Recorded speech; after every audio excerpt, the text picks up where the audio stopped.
A woman survived in the middle of a neighborhood, taking these women and getting them. We're on, right? It's on us? What Good evening. I'd like to welcome everybody to the North Branford Planning and Zoning regular meeting for Thursday, February 18th. In attendance are regular members Sienta, Okrin, Leskovitz, Galdenzi, and Dulac. The first order of business would be the meeting minutes from February 4th that I think everybody had in their packet. Isn't here, so you're here, Fran, and Ron and Dave, so Yeah. you guys can do it. You just gotta abstain. Yep.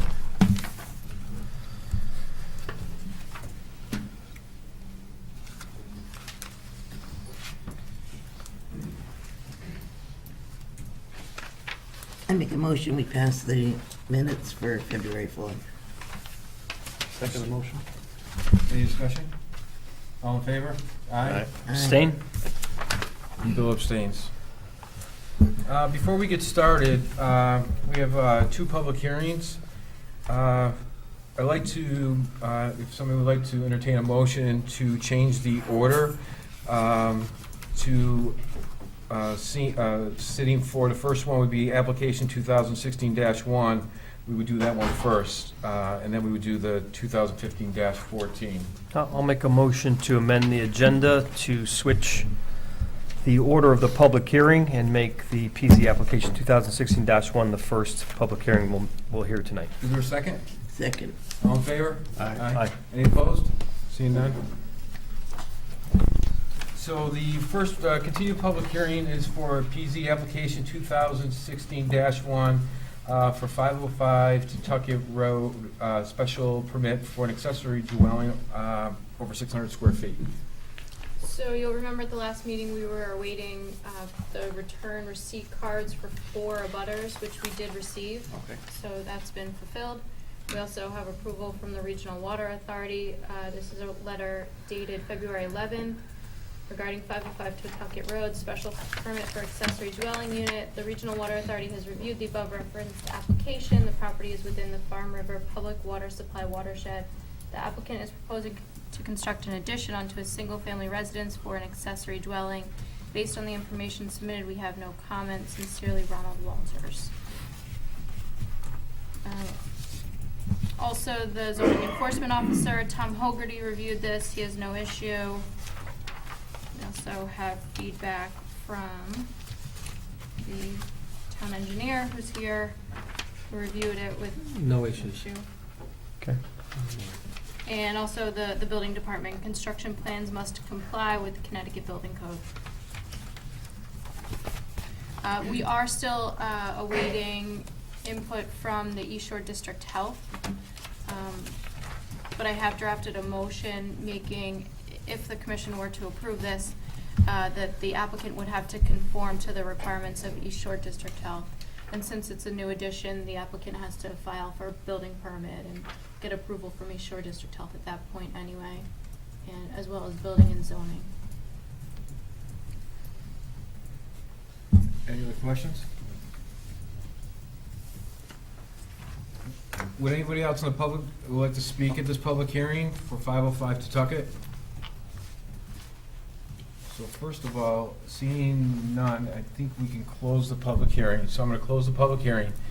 And then what we would do is later on this evening, after the next public hearing, we'll take that application and action on it. Okay. So if you want to stay, feel free. Otherwise, you can just contact Carrie tomorrow morning, and she can just let you know instead of you having to stay here all night for that. I think So I'll it's do up, that. it's up to you. I'll contact Carrie in the morning. You're not going to stay? Keep me company? No, you're gonna do fine without me. All right, thank you very much. Thanks for pushing me Thanks. up to the front. Yep, thank you.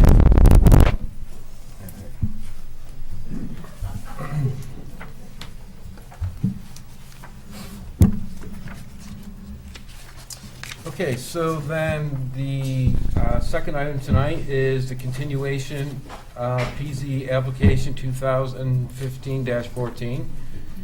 and that is the text amendment for the alcoholic beverages. So, Do you, just so everyone is aware, there's copies of the latest proposed draft text amendment on the podium at the rear of the room, as well as a meeting agenda. I'm going to start with comments that I received. we'll do that, and some of the other information that we have. Okay, All right. pass these down. Okay. I received Public comments. I received an email this morning from Abby Walston, which states, "Hello, Ms. Duquesne. Unfortunately, I will not be able to attend the public hearing tonight due to illness. Please share the following letter and read it into the minutes at the meeting. Thank you, Abby Walston. My name is Abby Walston of 41 Great Hill Road, North Branford. I am opposed to any change to the townwide requirement that would result in allowing restaurants to serve alcohol next to Jerome Harrison School or any school, church, or playground in town. We need to prioritize our children's safety when making changes to the zoning rules in town, and I believe that the risk of serving alcohol next to a school outweighs any benefits to the restaurant. At the last meeting, not a single citizen spoke in favor of eliminating the 500-foot rule. Please keep our concerns for our children's safety in mind when making your decision. Thank you." Carrie, can we make a clarification that alcohol can be consumed at said locations already, by town already? It's only the sale that we're, Well, this is just her, Yeah, I think This is we- just I- her I mean, letter. the same article was in the paper about approving the sale. Currently, they can be, it can be a BYOB, right? Correct. So alcohol can be consumed for all these requirements. Yeah, I think I'm not sure if she was at the last meeting or where, if she, or if she. She was. But She even, was. even the article in the Sound didn't say it can currently be consumed on these properties. Correct. So that's the big thing that the public has to know, that currently public, alcohol can be consumed at all these properties right now, today, by law. So we're not adding a new law to invite alcohol to be consumed. It can be consumed. We're just trying to control the sale of it.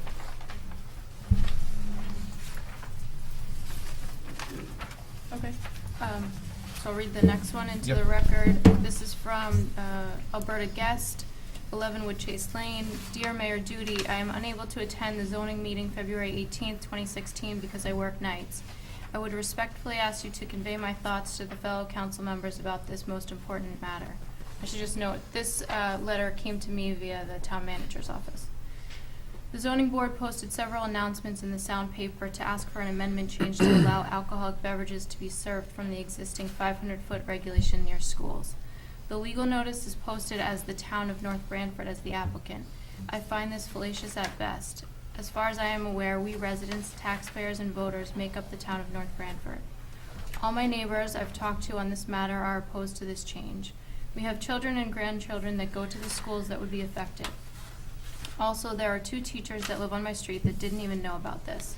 I spoke to the principal at Jerome Harrison School about this, and he wasn't aware of it until recently. Also, the last 3 dates posted in the paper were either posted on the day of or the day before the meeting. I saved the notices for proof. People with small children might not have a chance to come and express their views, but that doesn't mean they are in agreement with the zoning board. The current regulations are there for protection of the students, neighbors, and all who travel on the connecting street. Responsible adults that made the 500-foot regulation years ago did it for the safety of residents. We should not have to change regulations that infringe on safety issues designed for children to accommodate. We should be upholding the rule as it stands. I feel it would be detrimental to the town as a whole because of encounters with vehicles on town property that exist already. Most notably, the property that is adjacent to Jerome Harrison School. Add alcohol to the mix and future litigations should cost the town money over and over. Can you please convey this to your fellow town council members? I'm writing to Vincent Candelora and have posted a sign on the school as well. I am only one person, but I feel I am speaking for the children who cannot speak for themselves and rely on responsible adults for their protection. I am outraged that the zoning board would even consider this change. On whose behalf are they acting on? It should also be noted that the town doesn't make any more revenue if alcohol is served or not. I'd appreciate anyone's name and address I can write to that would have a bearing over the zoning board on this ruling. Rearranging the wording to allow the ruling change instead of paying attention to the bigger picture is not the answer. It seems the zoning board is acting alone on this issue and is not paying attention to the voice of the people. I would be welcome to the idea of taking out a form in the town paper so that the people can't attend may have a say as well. What are your thoughts on this? Thank you so much for your attention on this most important matter. Looking forward to hearing from you soon. Sincerely, Miss Alberta Guest.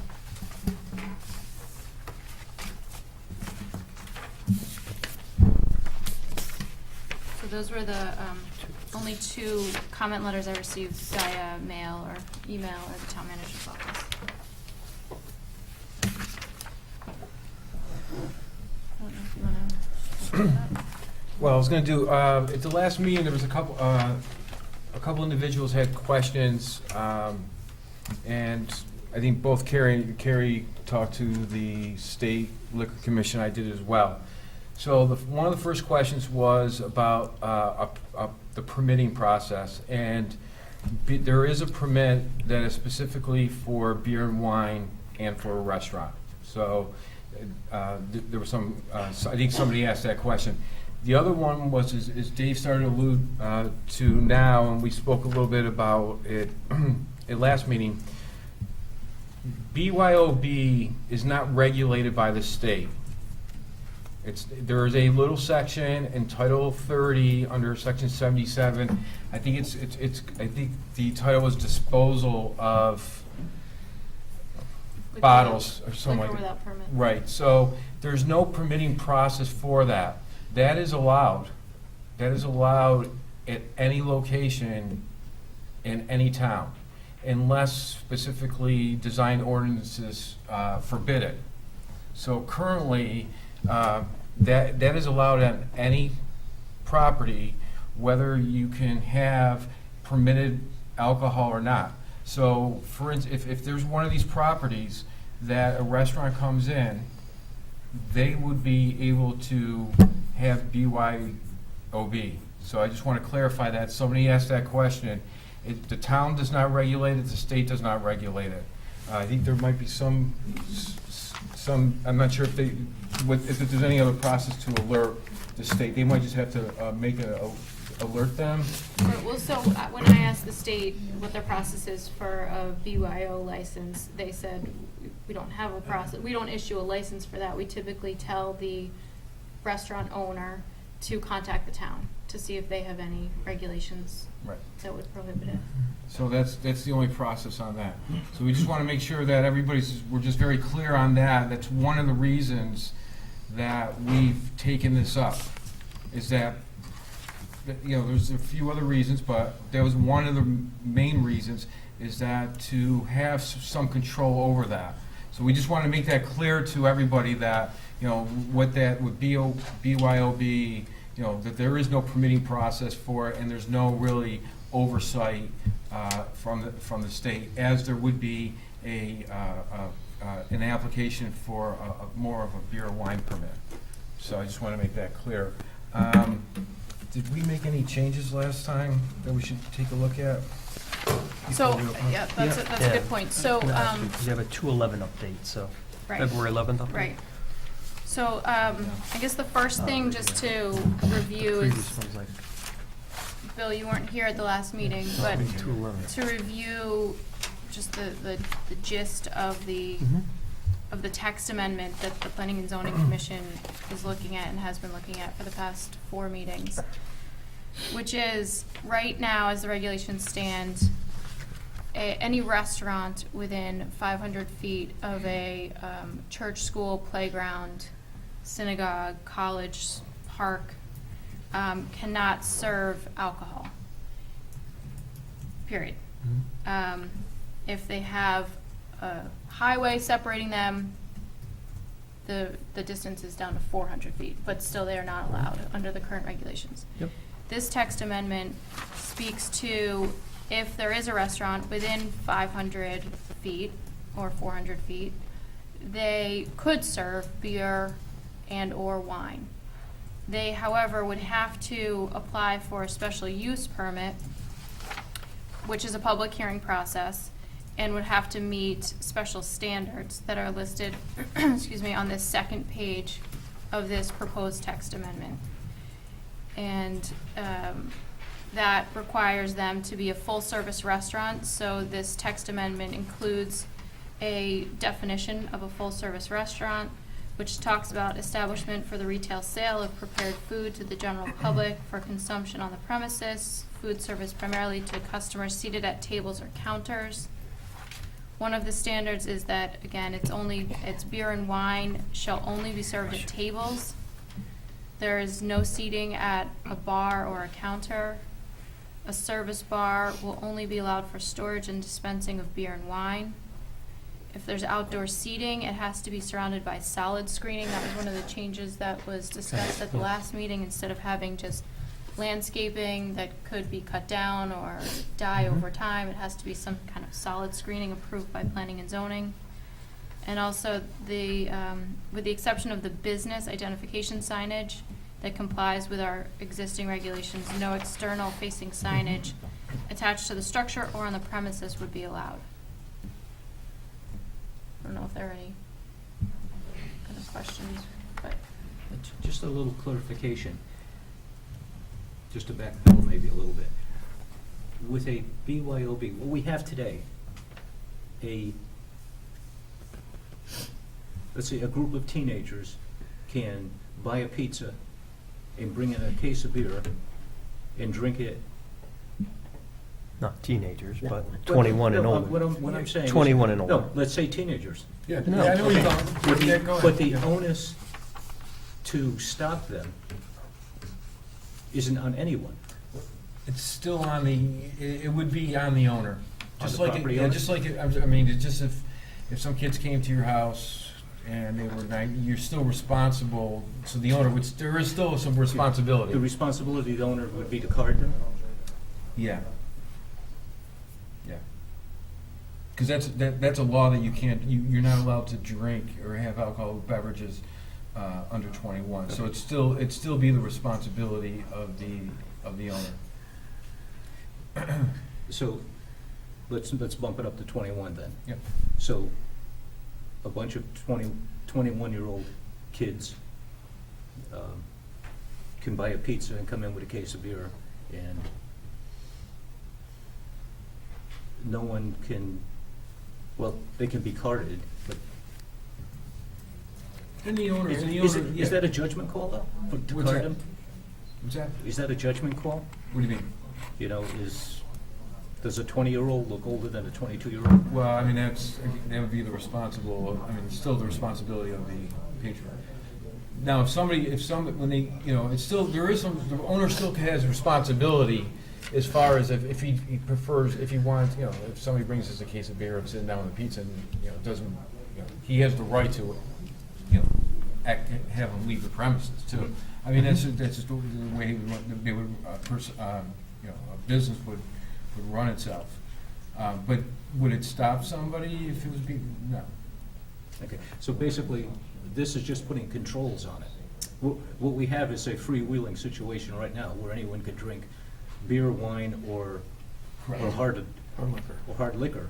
So this is putting a restriction on the properties that this is Right. touching, that, so we're putting more controls on it. Right, and then Right. and I'm not sure, and I don't. Well, Kurt has a good point. This is the sale, this is the retail. Anything that's in our zoning regulations speaks Yeah, to the this retail. regarding Yeah. selling at retail for consumption on or off premises. I mean, that's, it's when you're selling it.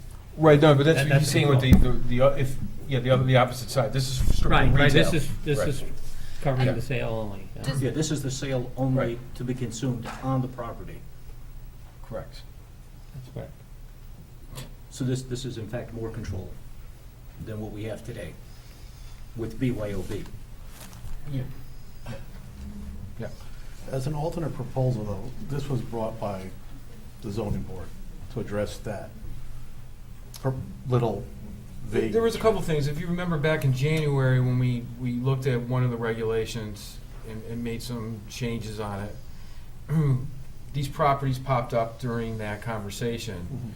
And then, as Fran mentioned during that process, is that, not only that some of these, the regulations pertain to this and this particular properties, these additional properties that were outside the scope at the time, but even some of our other regulations that we want to kind of really update them, take a look at them, and that's where it came from. Right. From when we updated back last year, and again, these properties were kind of hanging out there, so we wanted to put them into the, you know, to put them in as part of the regulation. Right, but where I'm leading on is, our other option is to close the loophole on the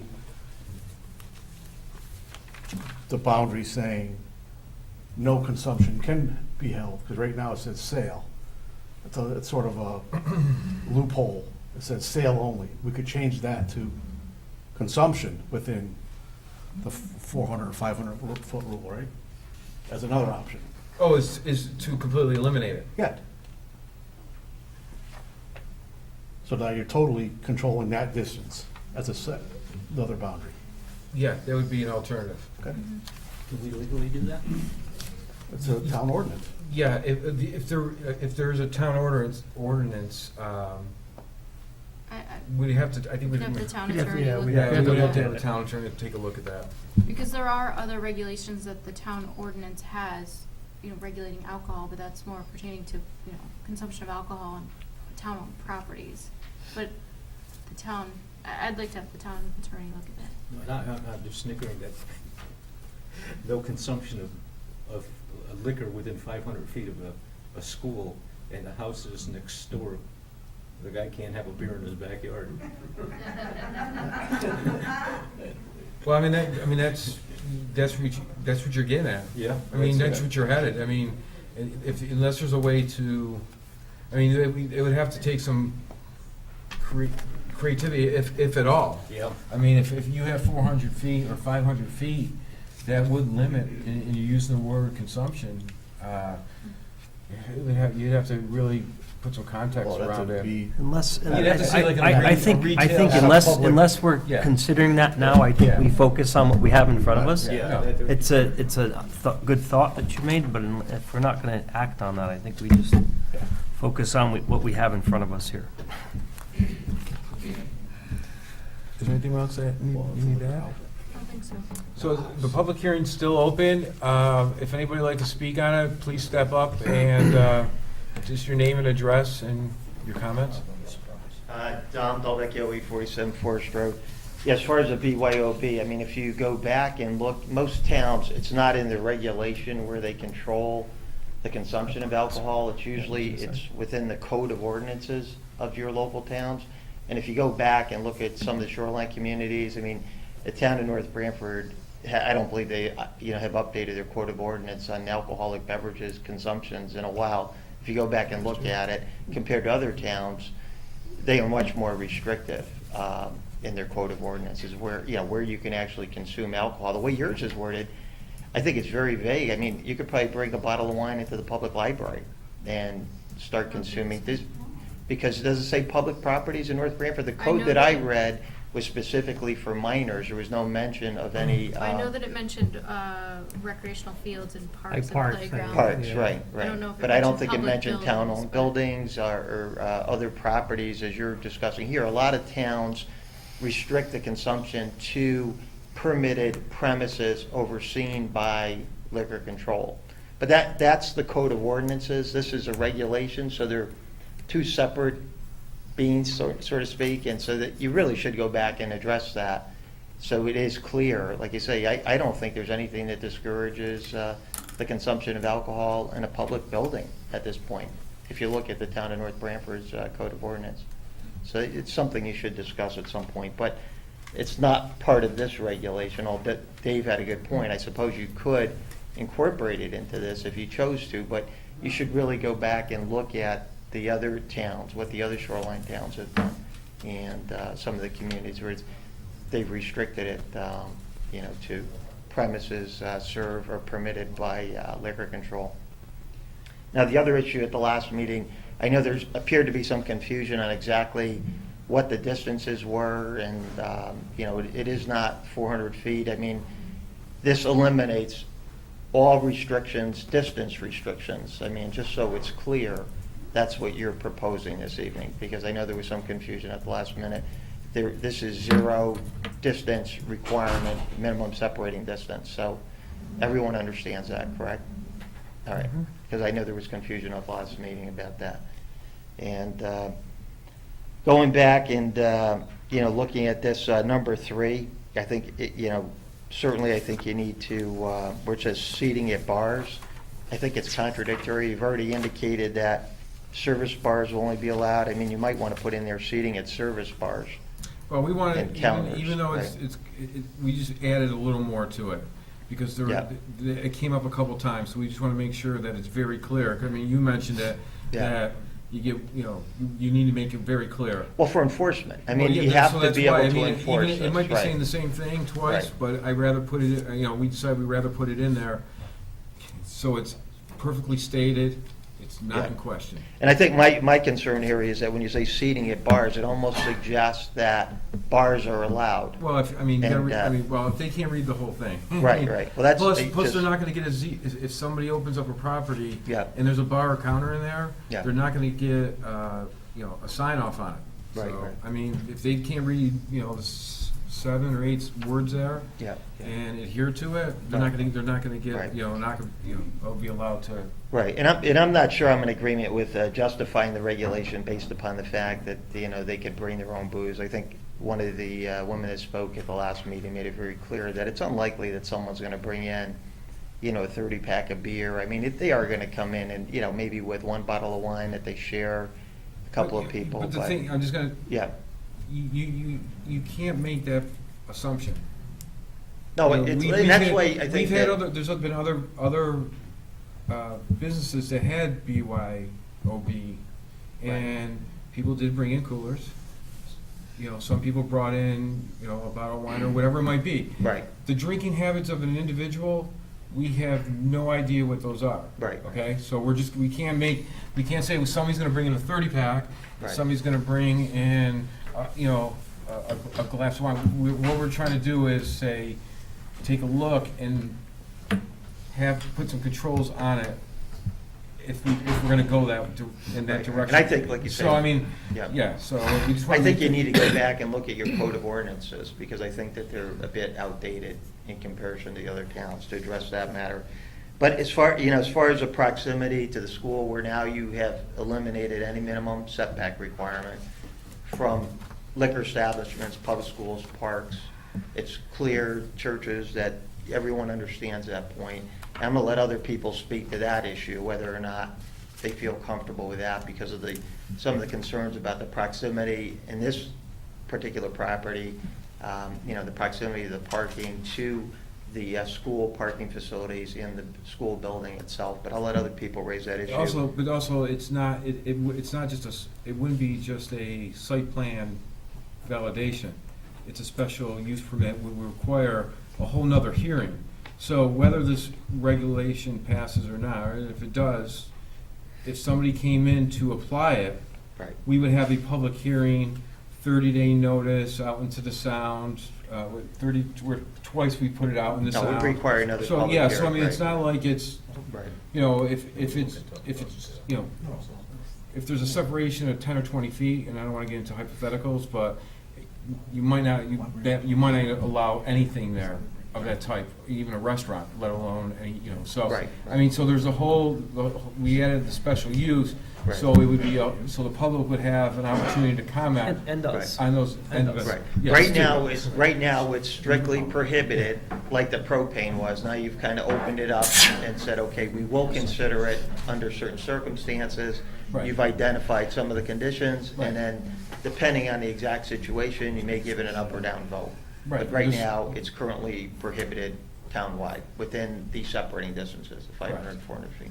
Okay, that's all I have to say. Okay. Thank you. Ashley Fernandez, 17 Ann Street. As a resident of North Branford, living less than a mile away, and a parent of a Jerome Harrison student, I would feel more comfortable with Basilios obtaining their beer and wine permit. They are not a bar, they are a sit-down restaurant asking to serve beer and wine with dinner.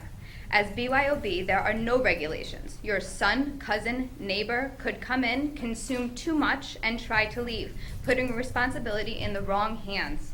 Allowing Facilios and any other establishment within 500 feet of a school, church, synagogue, or playground to sell beer and wine with a meal is a responsible decision, giving control to the establishment to regulate and monitor its patrons' actions.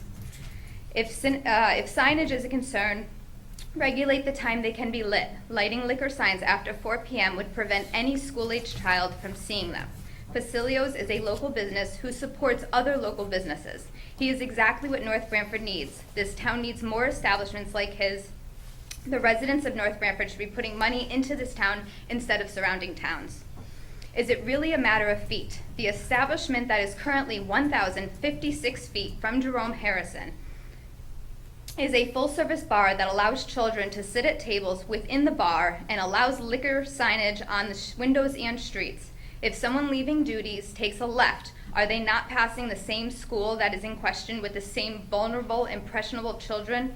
And if someone leaves duties and takes a right, are they not passing a middle school and daycare? Shouldn't we as North Branford residents be helping each other? The last thing North Branford needs is another vacant building. Just one thing I just want to clarify you on Yeah. is the signage. We're not allowing any exterior That's okay. signage except for the building. And no exterior facing, like, so they can't have something in the window facing out as well. Right. So I just wanted to clarify that. Thank you. I was covering all bases. Thanks. Anybody else like to speak? Finally, someone says it the way it should be said. Cindy Carafino, 15 Miller Road. I totally agree with what she said. We sorely needed a nice family restaurant for North Branford. We bring Mr. Pacilio in, he builds a big, beautiful building. And then all we get is harassment. And I know it's not you guys, but there's been external harassment to patrons and to the owner. I think it's deplorable. I've been a taxpayer in this town for 53 years, and I can't tell you how disappointed I am to say that I live in North Branford today. Especially today, when they came and put street signs all over the street, from the end of the street to Pacilio's end of their driveway. No parking. There's another part of that road where people live. There's a lot of events go on at that school, and those people park on those sides of the roads. I've had children that went to that school, those schools too. All my nieces and nephews went. We park on the sides of the roads to go events to the school. Now there's signs that say they can't park. Are we going to ticket everybody on March 21st when they go for St. Baldrick's Day to have their heads shaved for the cancer patients? Are we going to do that? Because we're certainly going to ticket people coming to the restaurant. So I want to know what the difference is, what the difference here is. Is it just because he's the owner, because we don't like it in the town, or what? Because there needs to be a precedent set. I live in the Northford section. There's a bar up there, a restaurant up there that has a bar. They have blinking signs in the window. There is a child care center and a child care educational center that is less than 300 feet from the bar and from a liquor store. Are they grandfathered in? They were just built. They just moved in. Child care center's been there forever. So I want to know, is it a discrimination situation? Because that's how I'm starting to see it. I frequent duties. I used to frequent duties all the time. And right now, I and my friends all have a distaste for duties because it seems like it's discrimination against a new business owner in town. What she said about control on liquor, it's exactly. I would feel totally safe if we didn't have BYOB and we could put a control on it. People come in, it's a nice family restaurant. Some of you should come in and look at it. You sit at a table, you have a glass of wine with your family. It's not a rowdy bar. We don't serve chips. People aren't sitting there to watch the TV. They're in there for the food. It's good food. They come in, they have a glass of wine or a glass of beer that they bring, and they leave. If I can't say, or someone can't say, wow, that person's having a little too much, I don't think North Branford should take that on. Maybe you have it other places by NADA's, but if you're going to put such a strict thing about being next to a school, we need to play it safe. Give them the liquor permit. What is the big deal? It's beer and wine at the table. Yes, they're next to the school, but in Northford, we're next to a child care center. And you can't say that's not a school, because on the sign it says educational, preschool educational center. So I just feel there's a lot of discrimination here, and I feel like there's a lot of going back and forth, and I understand you all have a hard job to do, but I think we need to get to the bottom of this and weed out the complaints and weed out the people who are giving the complaints and start standing up for a community member who built a beautiful place and who's trying to have, you know, a successful business in the community. We have teams that come there to eat. You know, all the North Branford kids come there. We don't have any issues. It's not going to make a difference if we have a wine and beer permit. Because those people on the road now, are they going to have a party? Are they going to get to have a graduation party with liquor on that road? Or do they have to get a special permit too? I just think, I've done a lot of research on this, and everything that I research comes right back to the same thing. It's a personal conflict of a family that's in the area with a restaurant. I went to Duty's the other night, and I have a picture of 6 children sitting 2 feet from the bar. They were closer than I am to you. Are we worried about the safety of children around alcohol? Or are we just worried about the structure, a school, a church being next to it? It's not going to hurt the paint on the building. We need the contents inside. And there's children sitting in the bar area at Duty's every night. So I find that there's a discrimination situation here, and I think we need to get to the bottom of it and grant Mr. Pacilio a beer and wine permit so that families can come and enjoy themselves. And the parking situation is a different story. I understand that zoning, but what a slap in the face today to watch that going up when you're going to the school to pick your kids up.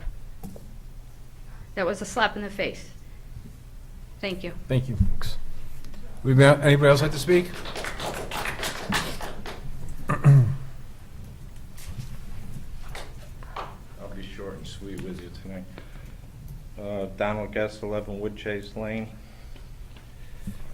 First and foremost, I'm opposed to anything when it comes to safety of kids and what we have to go through with our schools. So I would almost oppose anything. So that 500 feet I always thought was comfortable for a business. And to lower it to 0, I disagree. And I'm going to disagree with the discrimination because I don't drink. So, and I never drank. So I have no need for duties. I have no need for Pacilios or Bar 80. Although, so I come here with my disagreement. I don't think it's discriminating against anybody. To disagree with it would not be discriminating against anybody. That's the way I feel. I wrote you a letter, and it got entered into the minutes on January 21st. So what it says, and that's pretty much why, that's the reason I'm here, is to tell you that first and foremost I'm opposed to it totally and undeniably separate from anything that happened across town. Alberta and Donald Guest submitted written letters to the town planner and suggested looking at other small towns such as restaurants should not have freestanding bars. That's the content of our minutes. All right, and I came here tonight because that didn't reflect my letter. I didn't think. Because in my... It was a summary. I mean, I think it was read into the record, but it's just a summary of what it was. It's part of the record, though. Yeah, it's okay. Yeah, no, I was just letting you know that, I mean, it was read into, I mean, maybe it was just paraphrased into the minutes. No, I understood it, but it's like I said, when I read it, I just, you know, that was my last sentence. It wasn't my first sentence. My first sentence was, I strongly oppose to modifying Section 54. Later on, keep the regulation to protect our schools. You know, so I wanted to make it now for the record for you to know that, so that you know if you read the letter or you read the minutes, that the freestanding bar was like a secondary issue. It was at that time that you were discussing freestanding, or how do we do this, or how do we do that. So I think I went to a town in Florida where they used the freestanding bar to eliminate that from any zoning regulation if you're going to serve liquor in an establishment but not have a bar. So I brought up that term, but that was the only thing that got entered in the minutes. So I pretty much here is just to tell you I'm totally opposed to it, and I want you to know that. And that's my story, and I'm sticking to it. So And I'm speaking for Alberta, who, if you read the letter, Alberta and Donald Guest, we're two separate people. We're only married. Tonight is one of the rare occasions I'm allowed to come here and speak for Alberta. I never do. She's opposed to it. She wasn't included in that. We won't tell her. As long as she doesn't see it on TV, we won't tell her. She probably will. No, she won't. She don't use the computer. I'm safe. So, but she gave me permission to tell you that she's opposed to it too, and just put that down for the record, and that's it. So, Thank you. Thanks, Tom. Would anybody else like to speak?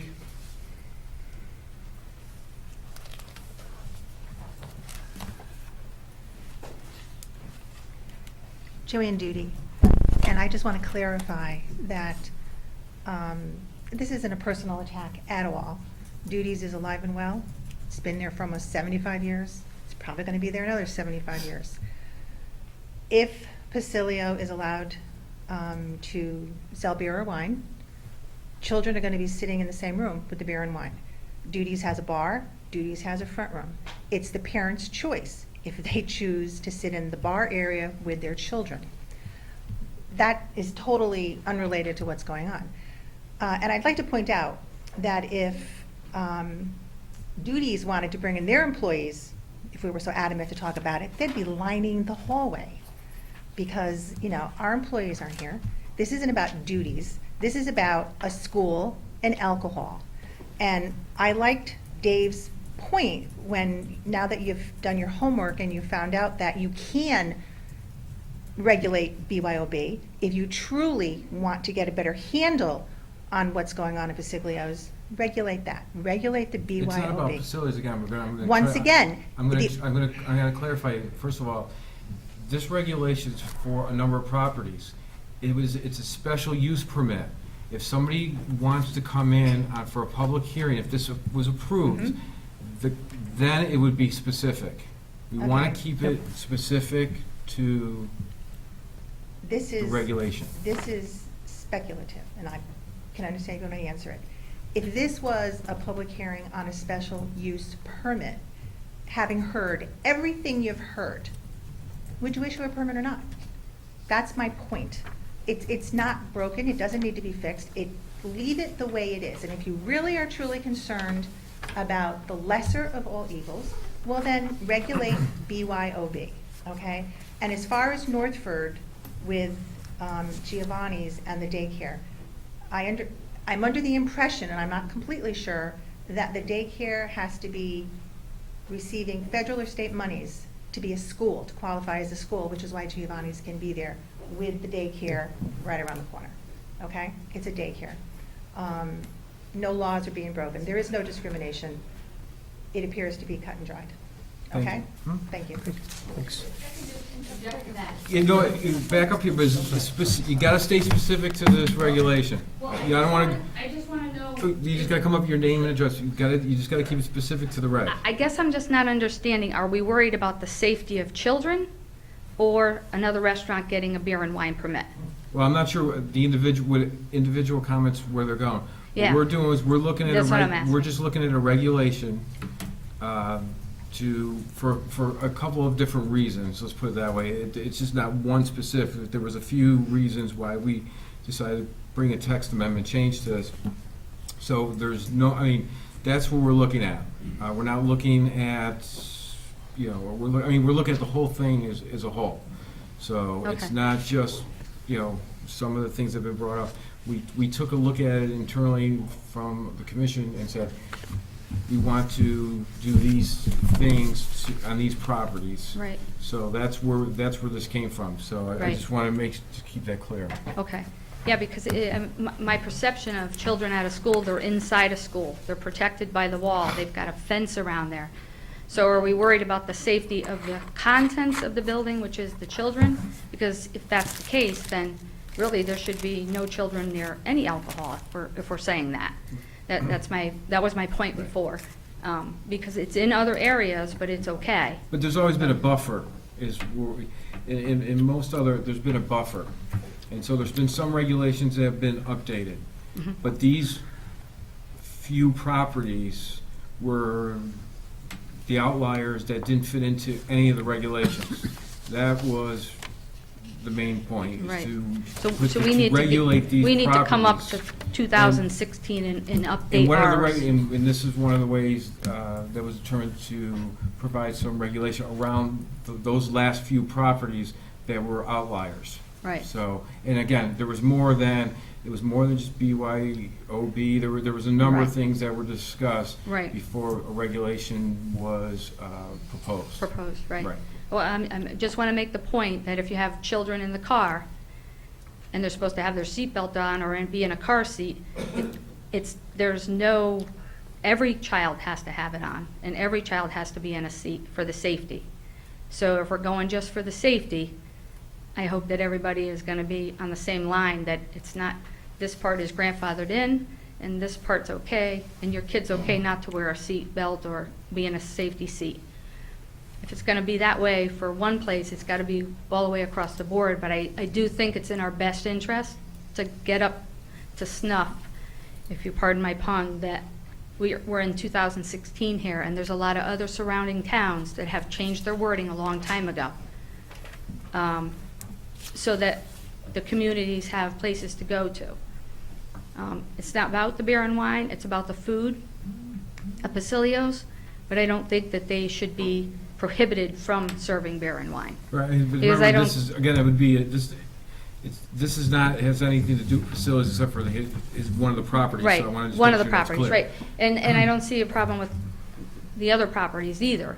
It's just a matter of, if you're gonna allow it for one to be 300 feet away and another one to be 200 feet away, it goes back to the car seat situation. One kid has to be in one kid doesn't have to be in one. So that's my point. Thank you. Thank you. Is there any other comments? Yes, ma'am. Albert Basilio, 285 Foxton Road, North Branford. Michael. No, oh, wait, oh, no, you gotta direct it this way. Okay. And it has to be on the regulation, or else we're not going anywhere but on As the far as regulation. people talking about ordinances for the alcohol, As long as it's BYOB, saying that it's not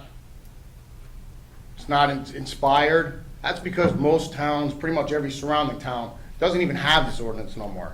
It's gone. So there isn't regulation in other towns. It's over. North Haven and North Branford are the only two left with it. With BYOB? No, with BYOB, because all the other towns have beer and wine permits. I'm a freestanding building. I have the parking issues because it's a freestanding building. If you look at most of North Branford, it's all little strip malls.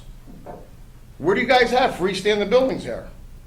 You don't. Everything's a mini strip mall. 37 years I've been doing this. I've never, ever got treated like this. This is how I get treated when I come to this town? They put parking signs right on the corner of a new restaurant here 2 months, only on the corner of the restaurant, and not the rest of the road. Yeah, That's all I got to say. would anybody else like to speak?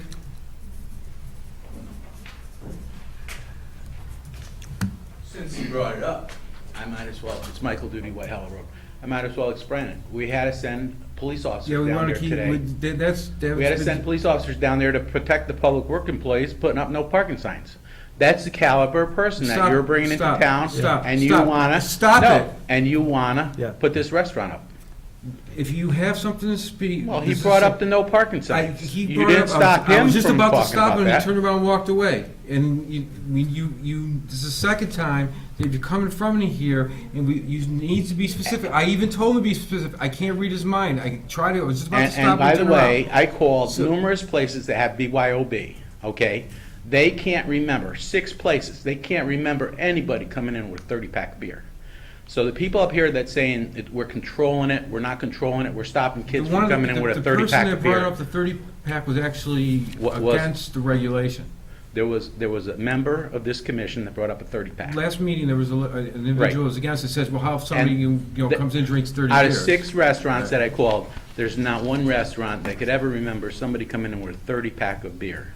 Again, to have a we pizza. we're not into, we So- don't know the drinking habits of So, a individual. Saying you're trying to control it is a poor excuse, with a regulation. I said there was multiple reasons, that was just one of them. But I'm just saying it's a poor excuse. I'm not saying anything about that, but out of all the restaurants you call, nobody remembers anybody coming in with a 30-pack of beer Would they even admit it? for a pizza. Would they even admit it? I'm sure they would I admit mean, it. that's what I'm saying, I mean, we're. Yeah, well, I called up and I pretended I wanted to come in with a party and bring in a couple cases of beer, a couple 30-packs. So they said, well, you know, we don't really encourage that. Oh, but they allow it though. They don't. They I don't don't think we're encourage- here to argue the merits of a 30-pack, because there's probably other examples we could show you that there are. So we're Well, not, that- we're that's not here like- for that. I that's think like we li- focus on the regulations. If you have something to say about the specific regulation, you do that. I did, Okay? Thank you. okay?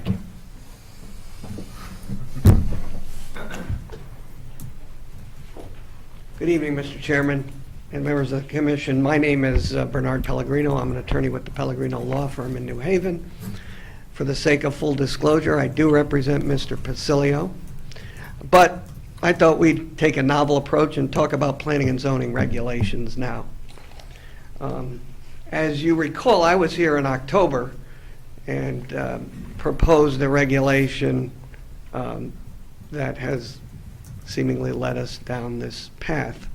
And I wanted to put into the record, in case it hasn't gotten into the record, some of the research that I had done at that time relative to zoning regulations in neighboring communities that regulate or do not regulate the sale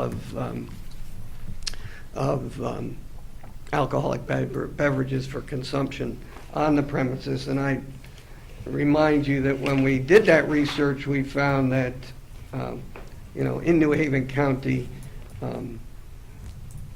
towns with no regulation, either for on-site or off-site sale, were Branford, Madison, Durham, Orange, and Shelton. And that additional municipalities with no regulation for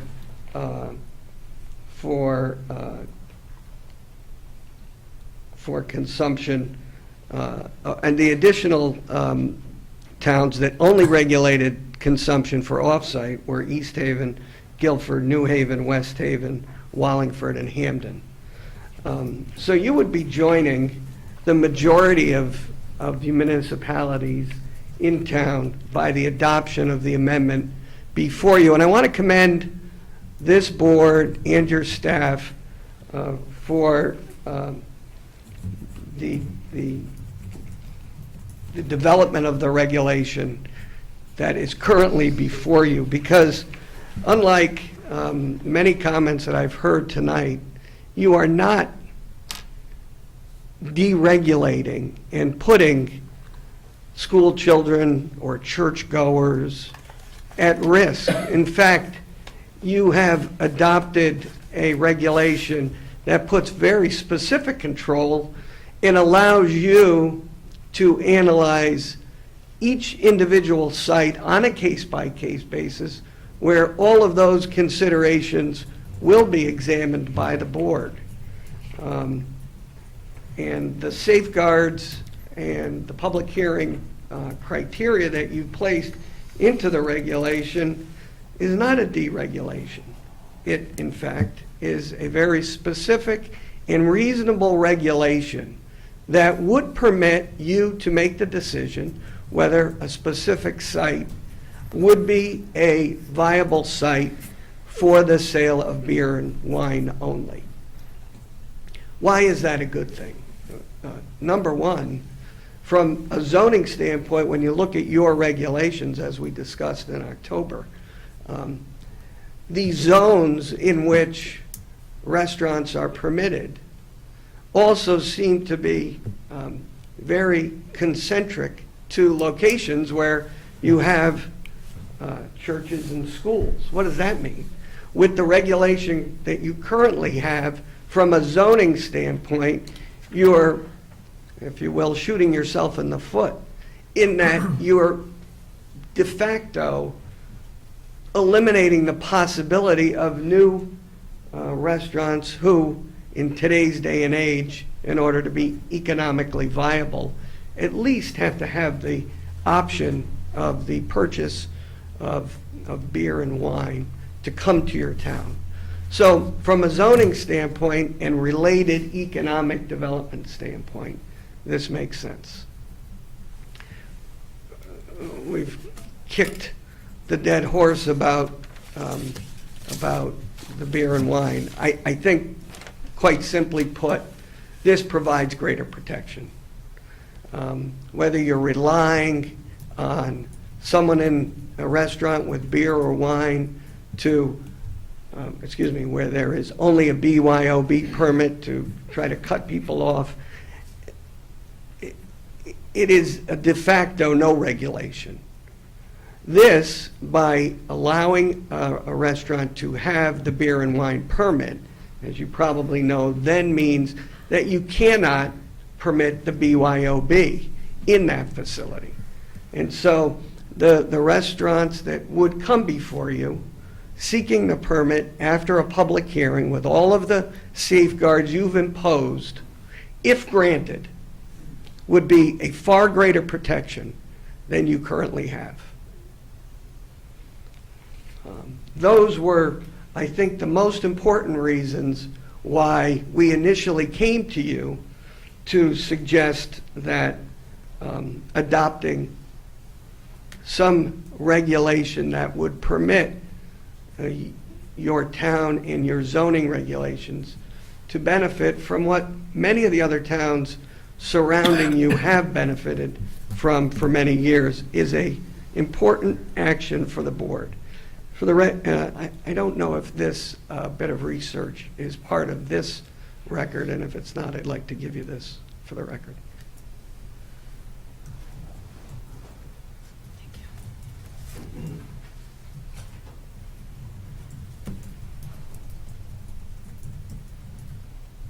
I know this has been a difficult hearing for you to consider based on many of the issues that are swirling around this particular topic. But from a zoning standpoint and a regulatory standpoint, I think the proposal before you is well-designed. It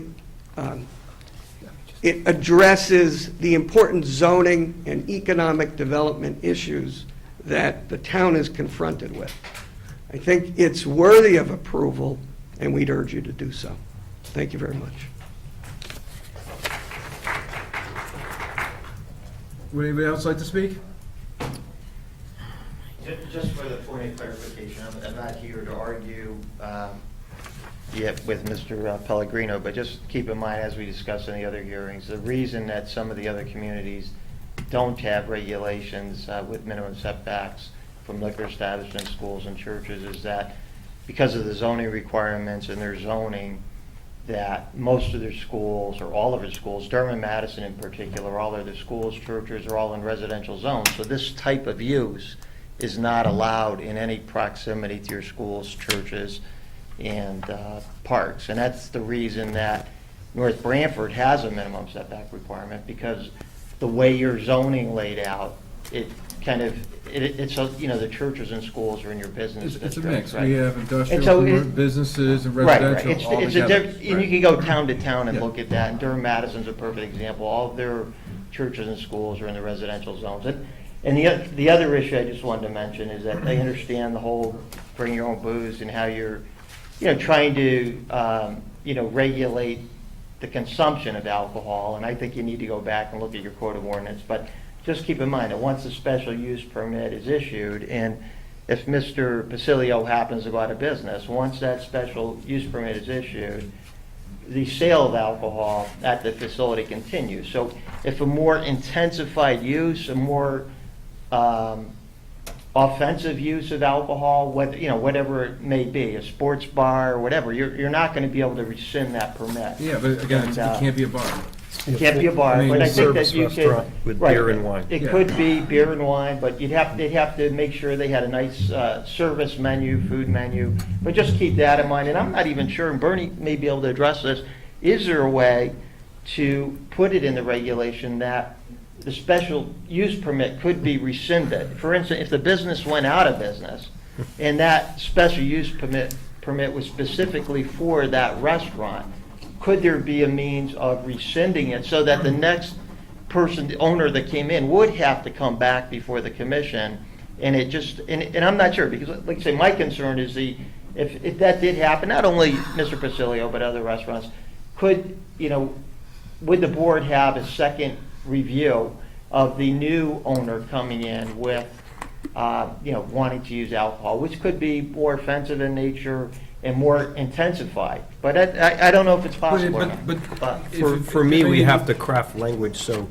we restrict any offensive uses Period. to begin Right, with, right. so it doesn't matter who would have to meet this. As long as it's enforceable. You guys have to make sure, because someone has to enforce this, the zoning enforcement officer, and you guys just have to be comfortable. And did the zoning enforcement officer comment on this about regarding enforceability, or? I don't have comments from him. He does have it in All right. front of him. It might be worthwhile, just to make sure, and that's the only concern. Can you enforce it? Now, maybe you can, it's my understanding that a license isn't to the business, but it's more to an individual. So A liquor permit? A liquor permit, Yeah, whether no, it's that's beer, wine, true. or whatever, Right, right. it's the individual. But the No, use, right, I'm just saying, but that's the continues at the right? premise. There are two different issues. One's a physical permit that the owner of the restaurant actually has. It's a personal possession, a property interest in the permit itself. The other, the use of the property is a zoning matter. And so the use would continue even though the owner of the permit left. The use of that permit stays with the property. It runs in perpetuity with the land. So that they're two different issues. But I just want to clarify that.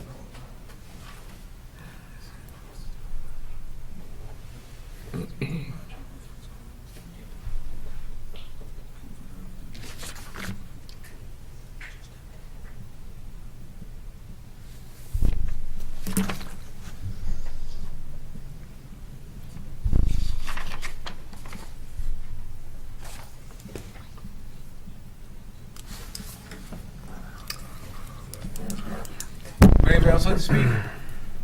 Please.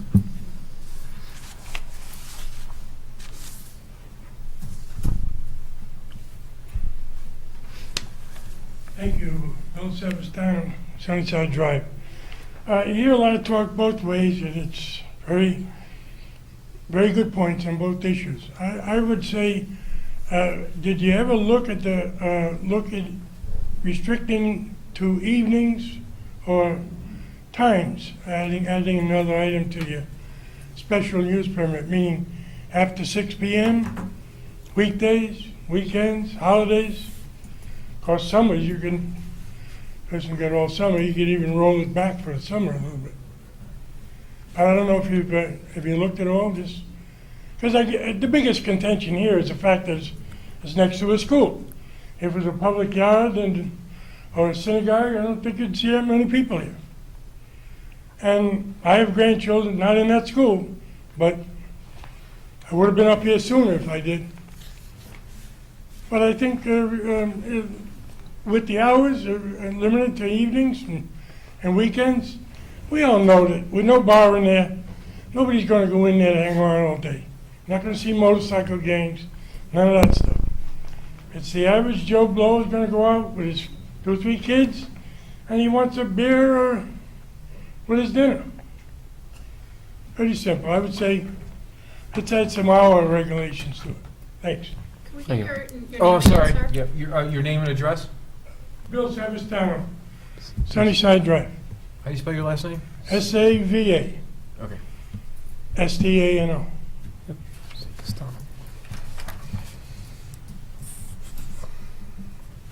Anybody else like to speak?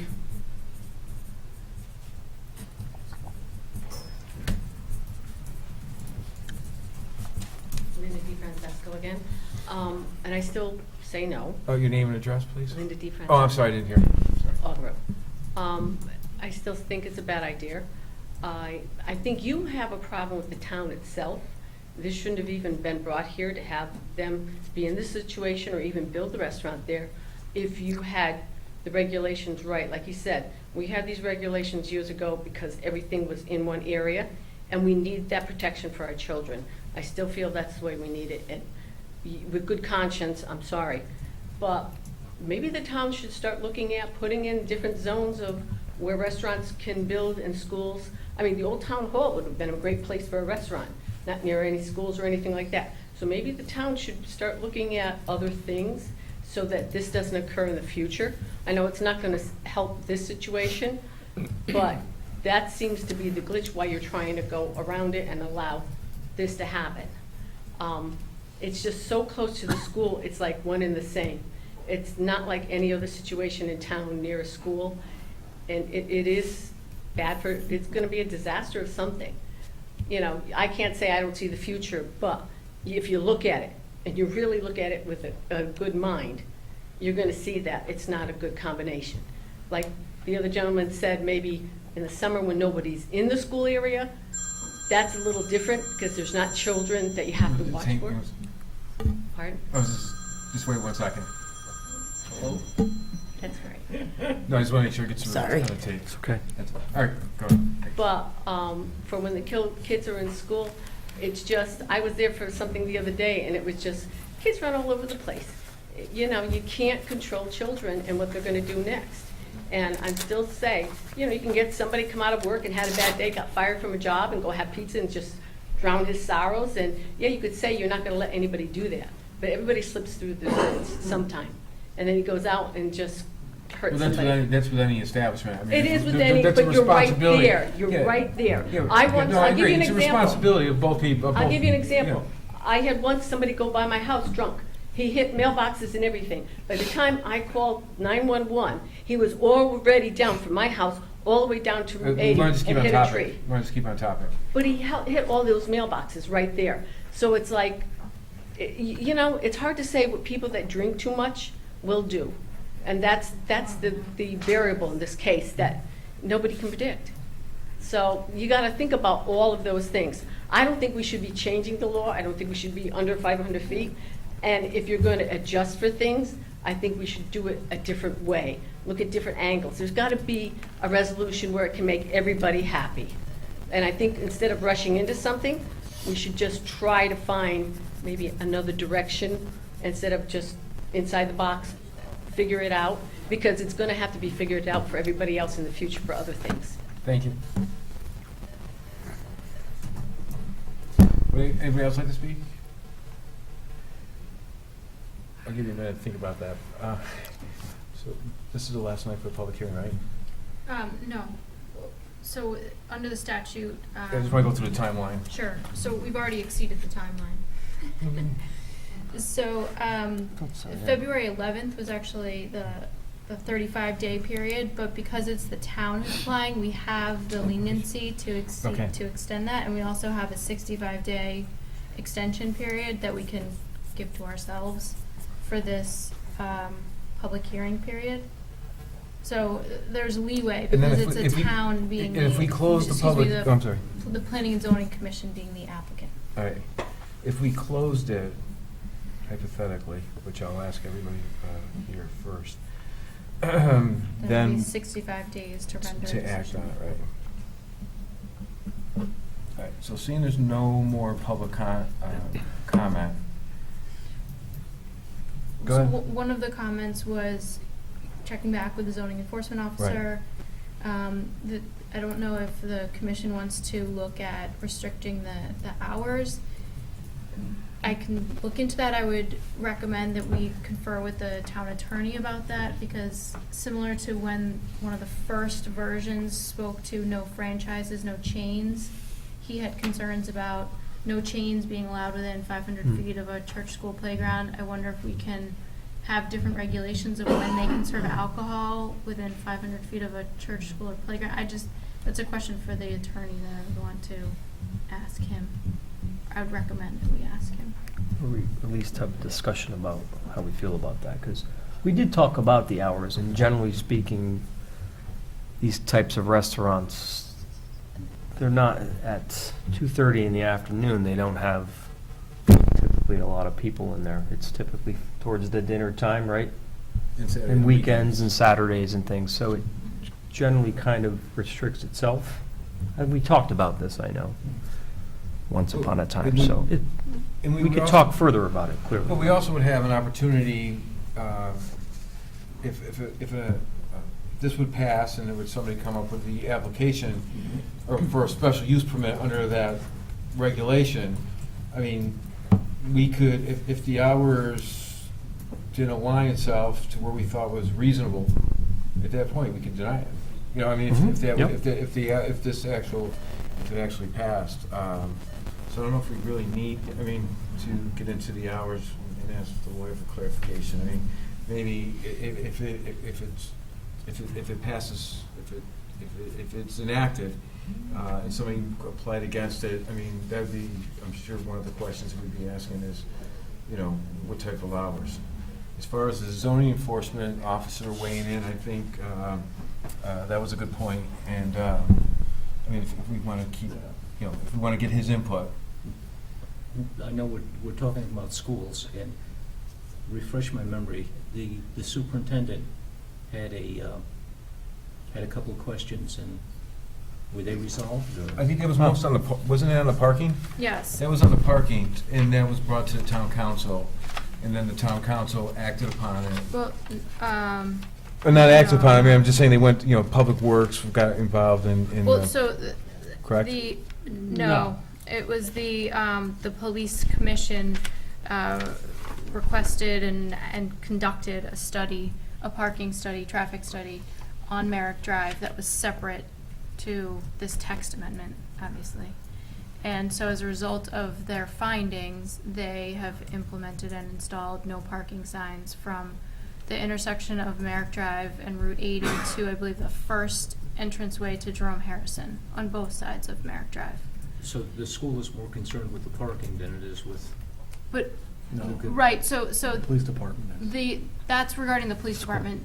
To answer your question about the parking, they were working with Public Works to develop some signs to put on the school's parking lot to say parking for school events only or something along those lines. So the superintendent's letter did had concerns about parking, no comment about the alcohol component. Okay, that was my question. His letter was about parking and not the alcohol consumption. So parking for school events only, right? On the school parking lot? I'm sorry? Is parking for school events only? Well, I don't know that there are signs there right now, but this That is was the question, is parking for school events only on school property, right? right now. Well, that's what they questioned. Who had So questioned? a recreational use other than school is not a school event. Well, and that would be something for the school to deal with the police on and enforce on a separate parking issue. To your earlier point, we're getting into something very specific, where this is a general regulation. There's no parking issues in this regulation, because this is a regulation that's not applying to anything specific right now. So we should focus on As this far as the regulation. zoning officer, I mean, the zoning officer can enforce anything that's against ordinances or regulations. So what kind of input she could possibly, or he could possibly add that would make any difference on this regulation, I don't see. Right? Am I right or wrong? No, I'm not, your think- opinion, yeah, I mean, no, I mean, I believe that I think it was- the regulation was, it's very clear. And, I mean, I think there was a lot of input even from some people who were opposed to the regulation. We took some of those concerns and put them in here to address certain areas. But I think it's fairly clear. But, I mean, as Carrie mentioned, we can, if there's any further information you need, or we need, we can leave it open, and if not, you know, we can just take a straw vote and close it, if you feel we should close it. So if somebody believes it should stay open, and we can leave it open, I mean, it's up to you. I don't know what more we can add to it. I could get think staff input afterwards too, if you decide to close the public And hearing. the issue being is that we've heard all the objections, and, you know, we've heard them every week, the same objections. It isn't like anything new has come up, or that anybody else has come in from we have a big town. Right. And what we have, a couple of dozen, not even that, people that are objecting, and which I validate their objections. Absolutely. But at this point, we could keep it open if you feel that you want to. I don't know what else we could add to No, it. I think we've heard both for, against it, pretty much some of the same things, and I don't know if there's a need be, but, I just want to, it'd be up to everybody here as well, if we want to keep it open or close it. If there's no objections, we can close it. There's one other, Yeah. I don't know if you'll look at the audience. What's that? I have no objection.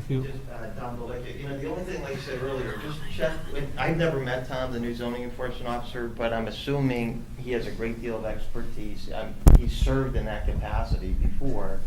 I don't see the harm in just seeking input from him, keeping the public hearing open. And there may be one thing that he'll notice and say, you know what, I've tried to enforce this before in another town, we weren't able to do it for this particular reason. Is that I'd staff like to comment? add- Yeah. After the public I'd like hearing is to add this closed? comment. No, I know, but we Yeah. could, Yeah. yeah, but we could. And that's the only thing I'm We could do, concerned we about. could We do that. I don't do it for a living, he does. We don't have to keep the public hearing open to do that, though. And That's then a you can staff incorporate comment. his comments in. Yeah, to this he's. Regulation change, because once you close it and you modify this, right, you're going to have to renotice it, right?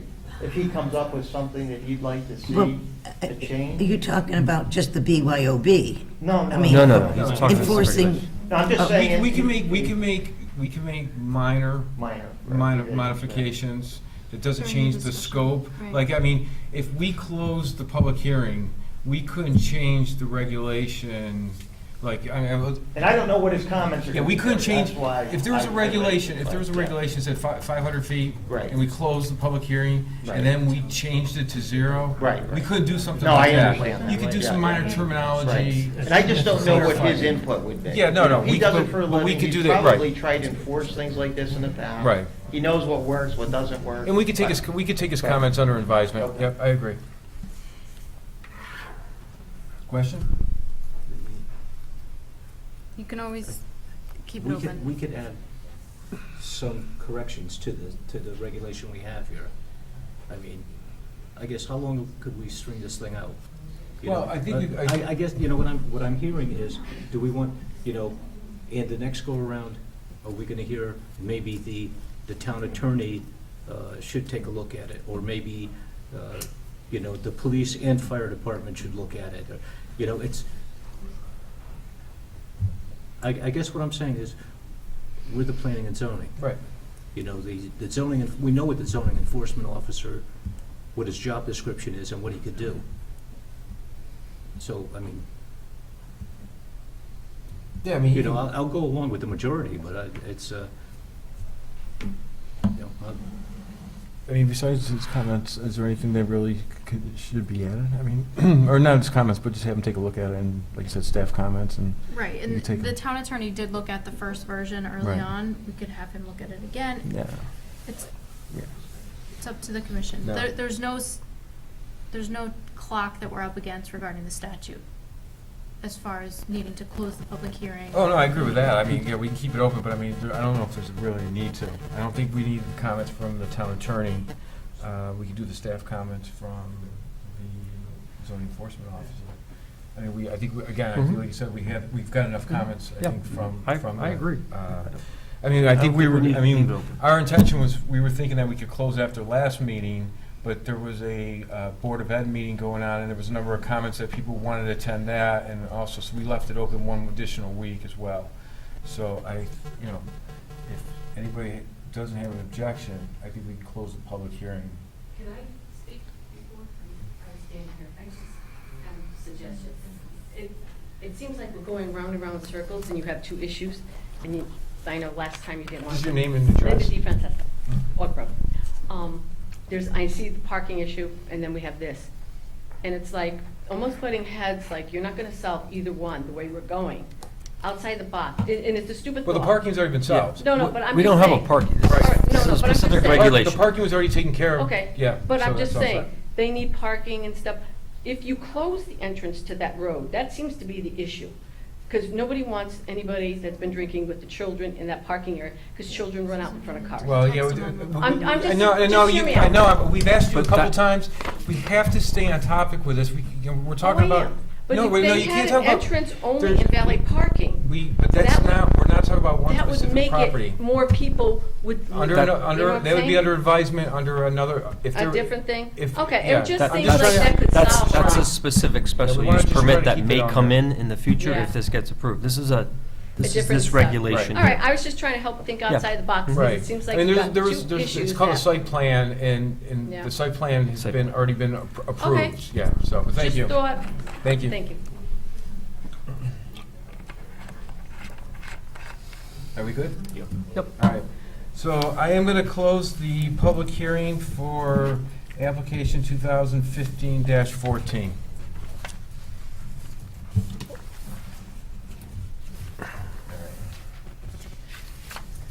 So I will need somebody to make a motion on action on public hearing items to amend the agenda so that application, so we take up application 2016-1 first, and followed by 2015-14.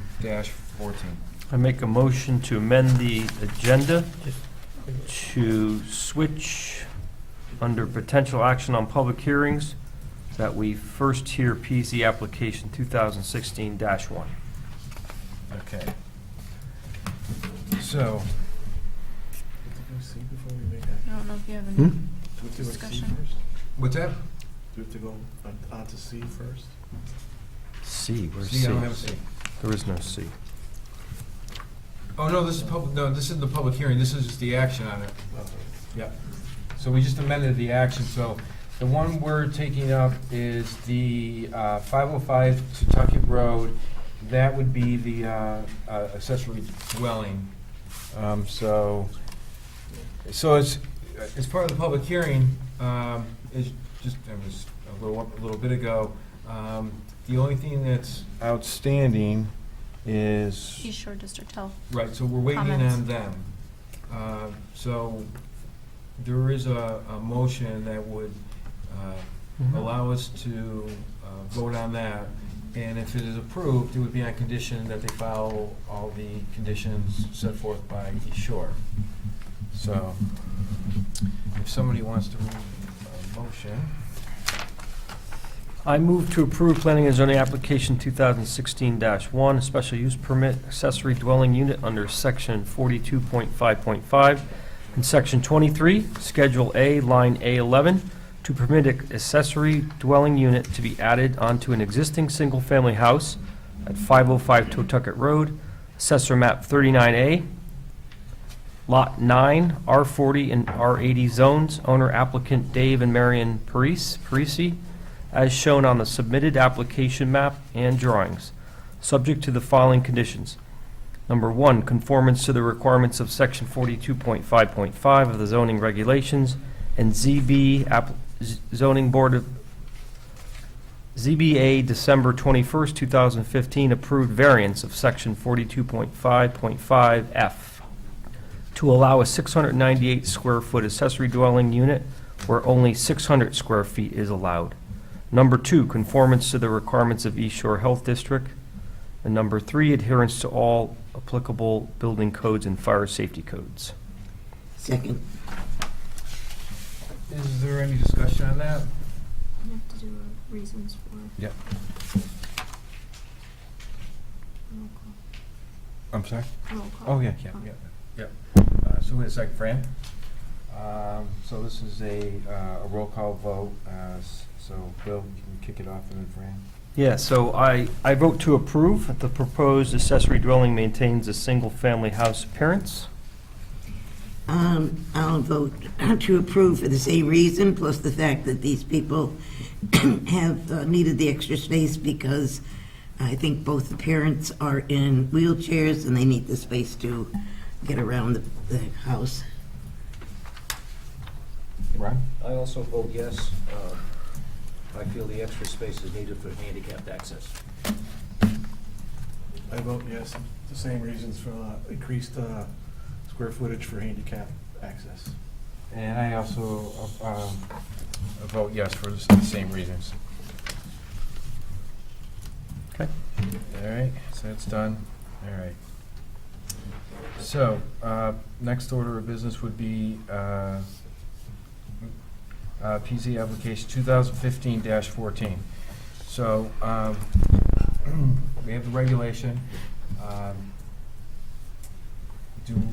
think we can get set comment from the zoning enforcement officer, and then we can maybe at the next meeting start a discussion on it. Unless there's anything we need to really discuss tonight on it? No. Okay. Nope.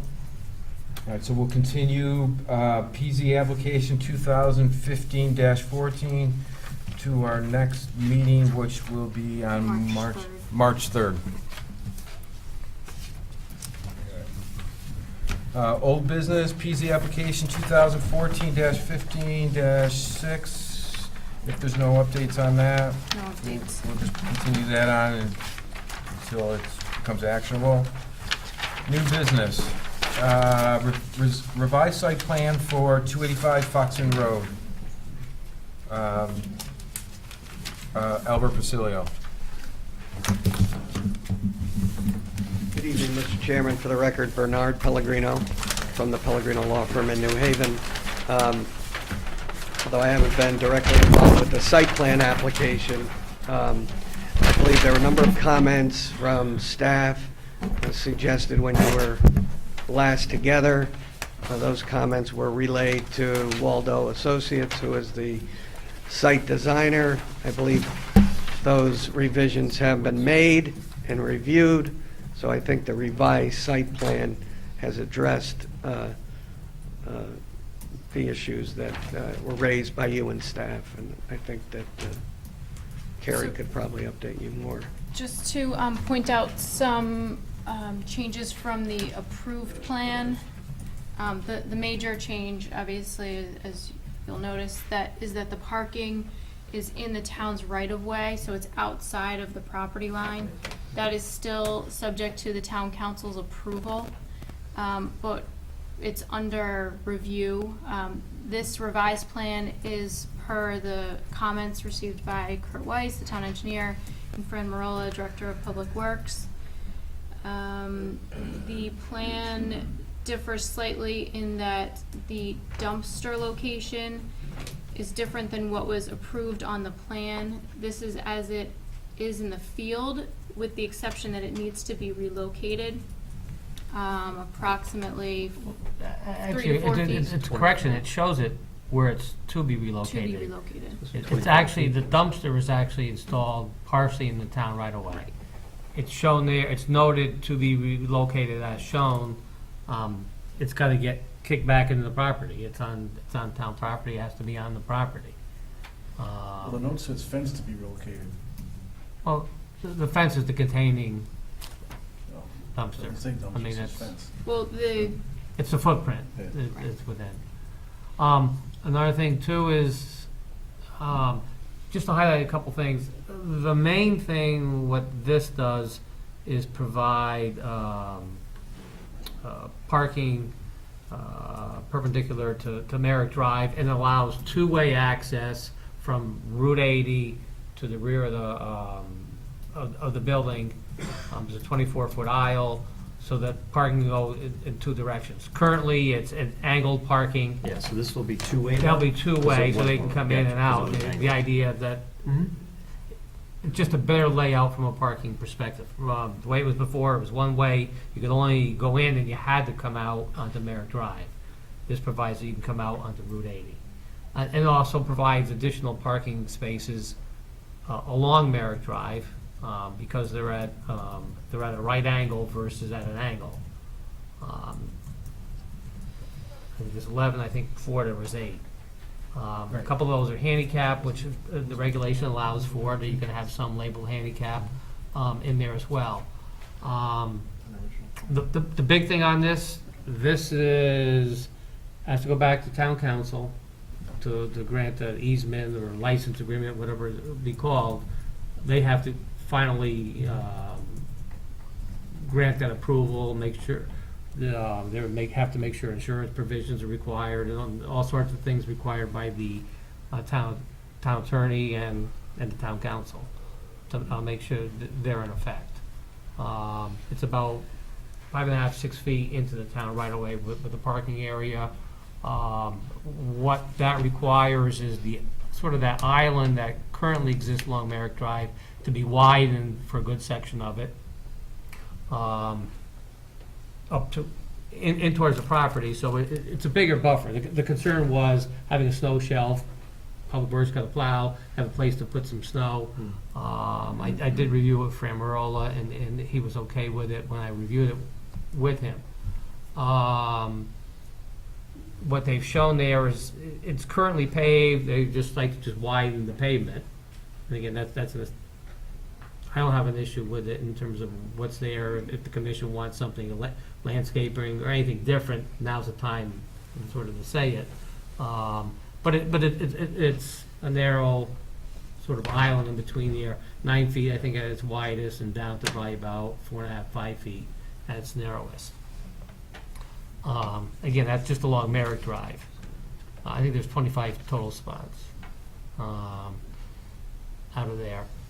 Again, we've sort of crafted the motion that, to approve this, subject to acquire an easement from the town, the town. They have a current approved plan until they get they've got to go through the next steps and finalize, things with the town council, with the town for the easement portion of it. Then they could do it. They can't do anything until they've taken care of that step. But it's really, the first step is here to get Planning and Zoning Commission approval. The next step is to follow up with town council for the final I document. thought this was in front of the town council It already. went before them, and they sort of gave the conceptual go-ahead. They do want to see it back, and then the town attorney has to finalize everything. There was an initial draft done by the town attorney, but the location has changed, so that. I thought our objection was that we weren't going to pass it if we didn't know that the Well, the recommendation, like, we originally was like, if we weren't sure which direction to go in. So the applicant went to the town council, and they recommended the revocable license. Right. Which then came back to us, and we took a look at that Right. and had some questions. And we said we would agree with that recommendation, so that, and now they're just going through the steps. but Yeah, actually, they're going to need, I mean. but your isn't approval. it at the town council right now?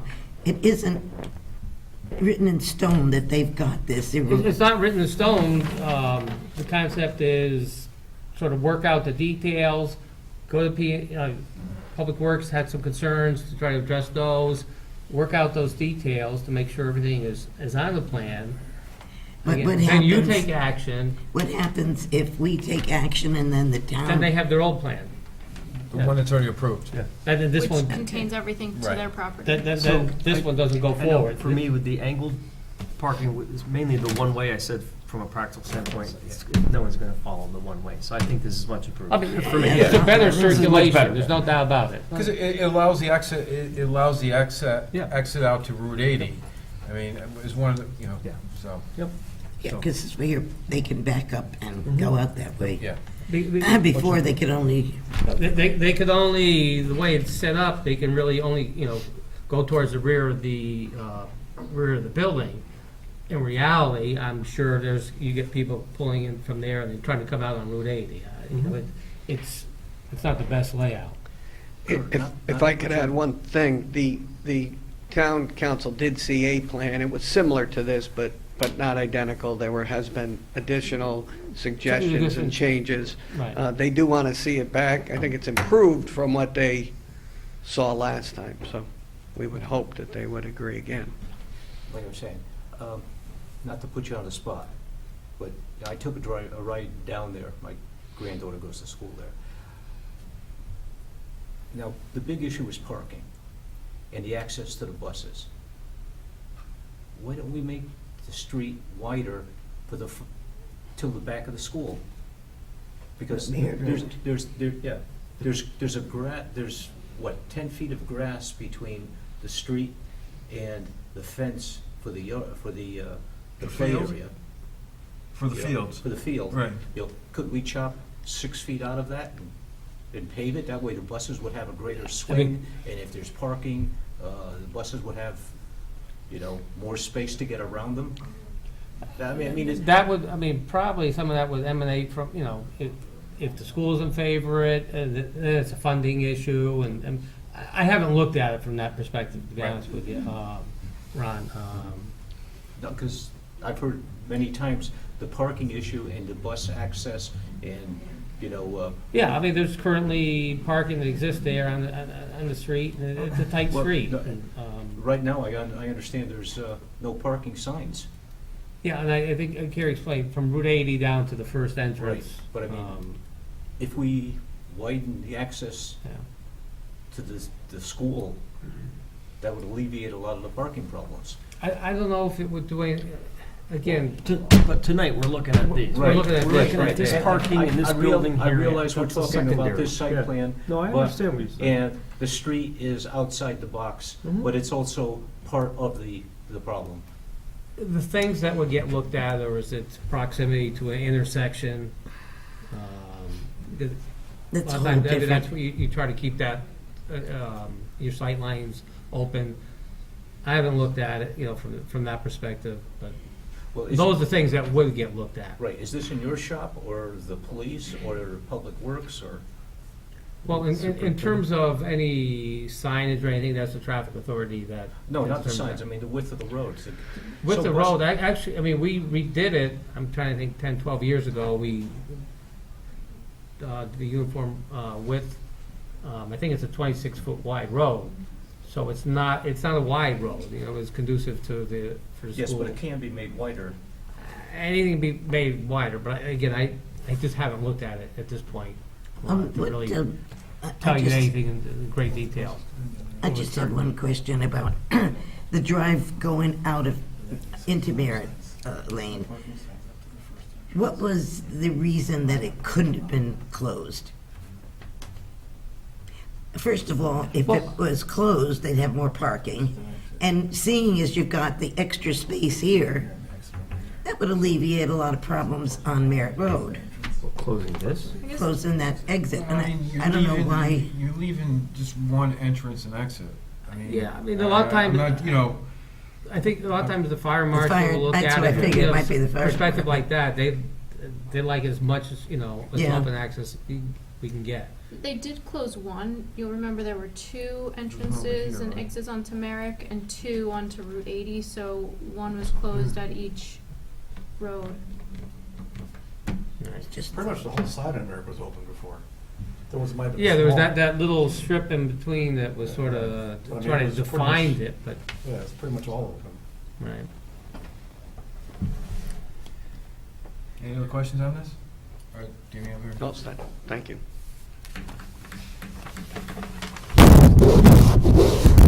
So, Kurt, is there anything else on this that? No, that's the biggest thing is, trying to get as much parking on site Right.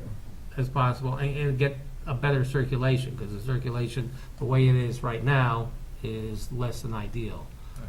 And so the only other thing outstanding is that they just have to relocate the footprint of the dumpster. And there's a light also on Merrick Drive that's within the town right away. I think it says on there it needs to be relocated. Okay. And there's also the issue of making the snow shed bigger. Well, to widen, that's got to get, Right. that shelf has to be widened. So this dotted line shows Yeah. a new curb. So that would be the extent of the new curb that would widen that area. Okay, that's, okay, gotcha, yep. No, I think it's from here to here. And basically, the other thing is too, is timeframe. What we looked at and talked about putting in here, is trying to get things resolved and get things in compliance as soon as possible.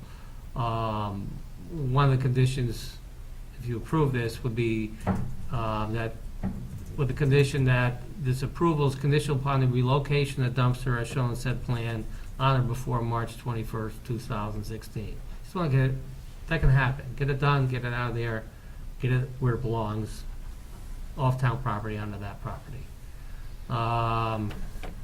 Approval would also be conditional upon the town of North Branford granting rights to park vehicles and make certain improvements in the town Knoll Merrick Drive right-of-way as shown on said revised site plan, and the completion of said improvements within the town right-of-way as shown on the plans on or before May 1st, 2016. You sort of locked into, you gotta do paving. The paving plants open up beginning, middle of April. This should be on the burner to get it done, taken care of right away, and assuming they take care of everything with the town council, they should get on it right away and then do it as soon as the plant's open.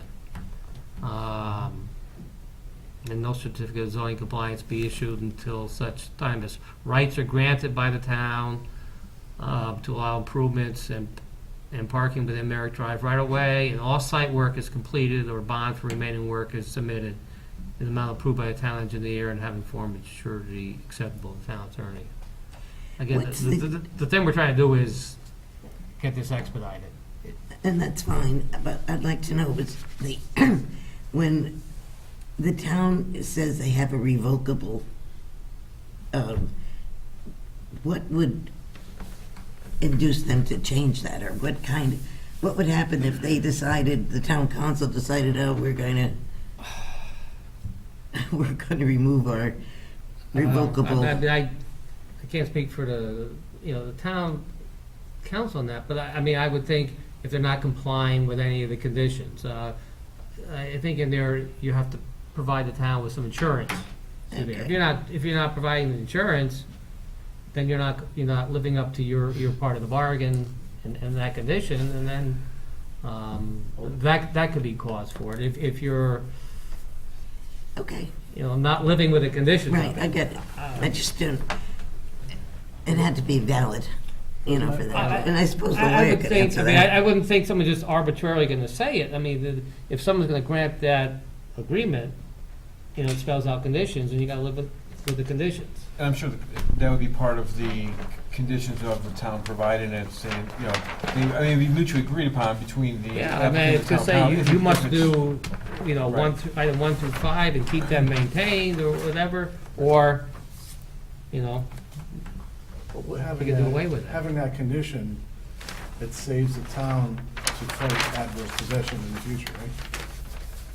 If you give them the use of that land and they have it for 20 years, it becomes their land, right? It's protecting our rights. Right.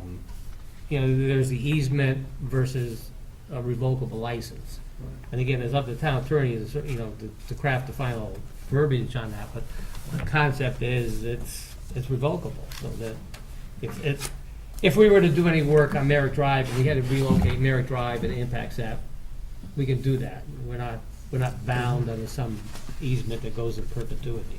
The dumpster, at the last meeting, we said it didn't meet code, this location, right? The current location? Currently, where it is Correct. today, now. Right, So they're notified that it's in Absolutely. violation, and yes. once you're notified, is there a time frame to correct that That's violation? the time frame that was built into this motion. They have until March 21st. March 21st. Yeah. Kurt just read that. That was what he's proposing, but I mean, normally when you have a violation, is there a normal time frame to bring it up to code?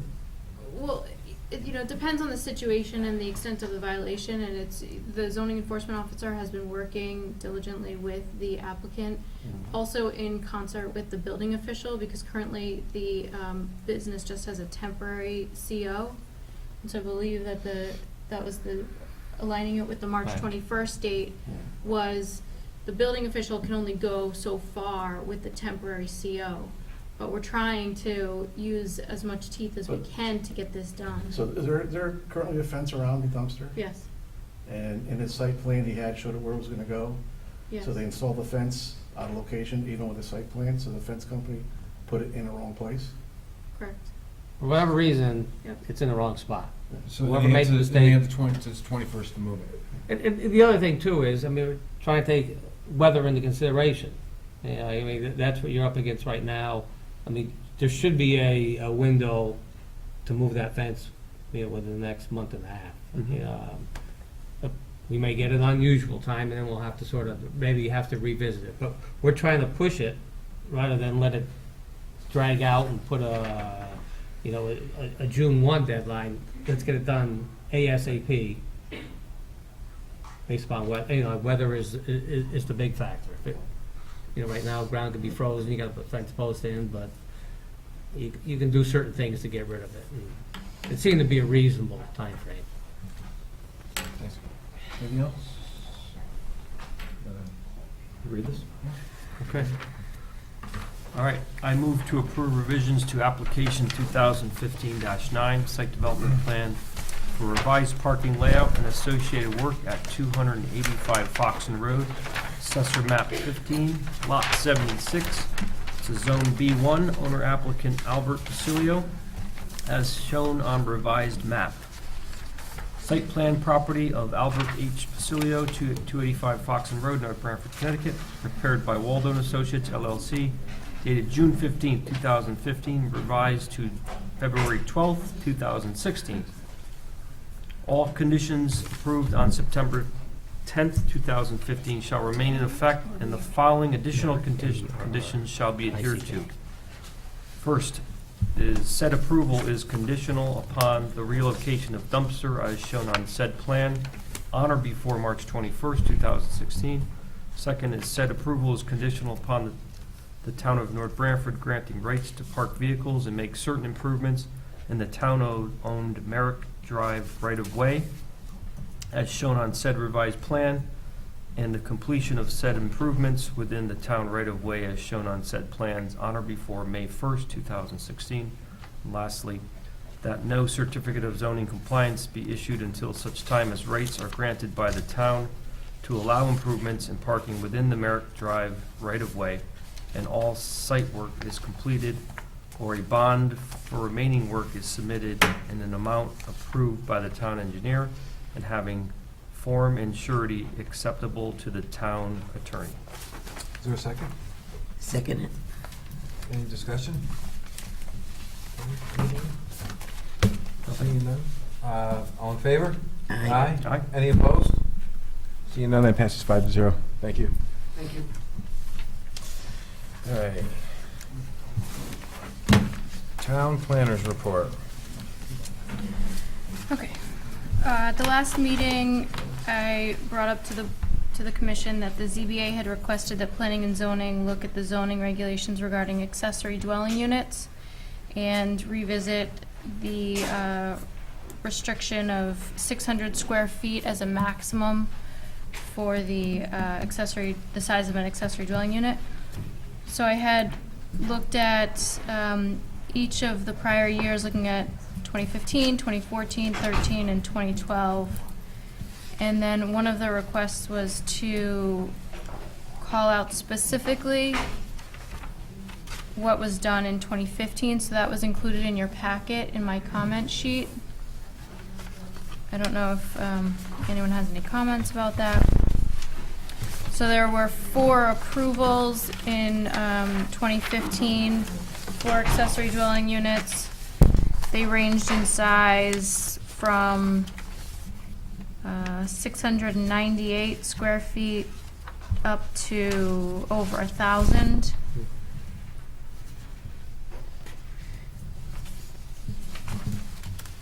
Sorry, did you say, did they give us what they proposed it to be increased to? No, they're leaving that up to us. The first one's the only one that doesn't. The other ones do. Oh, right, for the approved. Wait, which one? The approved, right, was just over 600 square feet. But each of the individual applications that were approved, besides the first one, have, 750, 1,056.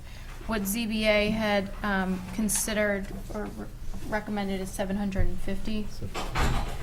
I looked at what surrounding towns have, so I'll just pass this down. Branford. Is there concern that it's very straightforward for them at 600? By ZBA? Yeah, they're seeing too many of these? Yes. Seeing too many? Yes. And at those hearings, a lot of times the hardship is there's, a relative who has a disability and they need a little bit more space, like this 505 Totucket. They went up to 698 square feet, Yeah. so it's needing a little bit more room. Yeah. Looking at surrounding towns, Branford, Guilford, Madison, and Clinton had the most straightforward regulations that spoke specifically to accessory dwelling units. You'll see in my notes, Branford had 900 square feet or 30% of gross floor area, whichever is less. Guilford had between 400 and 1,000 square feet. Madison, 800 square feet or a third of the floor area, cannot exceed 800, a minimum of 400. Clinton was 800 or a third. And in each of these cases, similar to ours, it says, or whichever is less. Is ours a third? So Ours ours, is a quarter. 600 or a quarter. My 2 cents, I mean, those sort of hit on the sort of the concept, you know, look at 750 or 800 square feet. And the quarter came up, just historic, you know, the idea is that you want it to look and act like a single-family house. right. And then I guess that's the question. I mean, they seem to be doing a third. That might be something for consideration too, because. Yeah. What's the difference between an accessory dwelling and an addition? It's a use, what you put inside, you know, you're having a separate dwelling unit within a dwelling unit. That's really the I mean, definition. if you added an addition and you made it an accessory dwelling, how could you really know Well, this? if there's doors that are, this is one thing that we that we started talking about at the last meeting was, another thing that I would recommend if we really dive into this is looking at this definition of an accessory dwelling unit. Because it says here, an accessory dwelling unit is an additional dwelling unit, accessory and subordinate to the primary, detached dwelling, excluding condominium units, apartment units, quest houses, group homes, boarding house, and mixed uses, which is attached to or located within a single-family dwelling containing a floor area not to exceed 1/4 of the gross floor area or the principal unit, or 600 square feet, whichever is less, equipped with its own kitchen, including stove, bath, and bedrooms. Either the single-family dwelling or the accessory dwelling unit shall be permanently occupied by the owners of the premises. So when I've been going out to these sites and determining if it's accessory or not, I've been looking for a door that could be closed to separate the two units so that if it were to be rented, But it has to be could attached. It has to be attached You or said separate, contained though, too. within. You first read the first part, you said separate, and then you said attached. Well, this is part of the problem with the definition. Accessory dwelling unit is an additional dwelling unit, accessory and subordinate to the primary, detached dwelling, Right. which is attached to or located within a single-family dwelling containing a floor area. So we'll be changing some of the wording when we get to the square footage. Right. 'Cause I know in the other towns, Clinton's is the only one that says attached, right? Clinton's has regulations for attached and detached. I just Okay, didn't okay, highlight yeah. detached because we don't allow But I mean, that's detached. what I'm saying. Madison's also allows detached, but I didn't focus on that because I didn't think that, I should have asked, but we could look at that. That seems like a whole Yeah. different Yeah, I don't think- review. And this ZBA was really looking at the size, the minimum square footage, not detached versus attached. So- And it's interesting, a lot of times, you know, like, if you have an opening, you can have two kitchens in your house, there's nothing prohibits that. Right. It's just that physical separation, like Harry said, a door or something that you can lock, and you can come in from the outside and sort of have your own unit. I guess when you say attached too. Yeah, I mean, you have to the define wording has to attached. be, Because you could have a breezeway.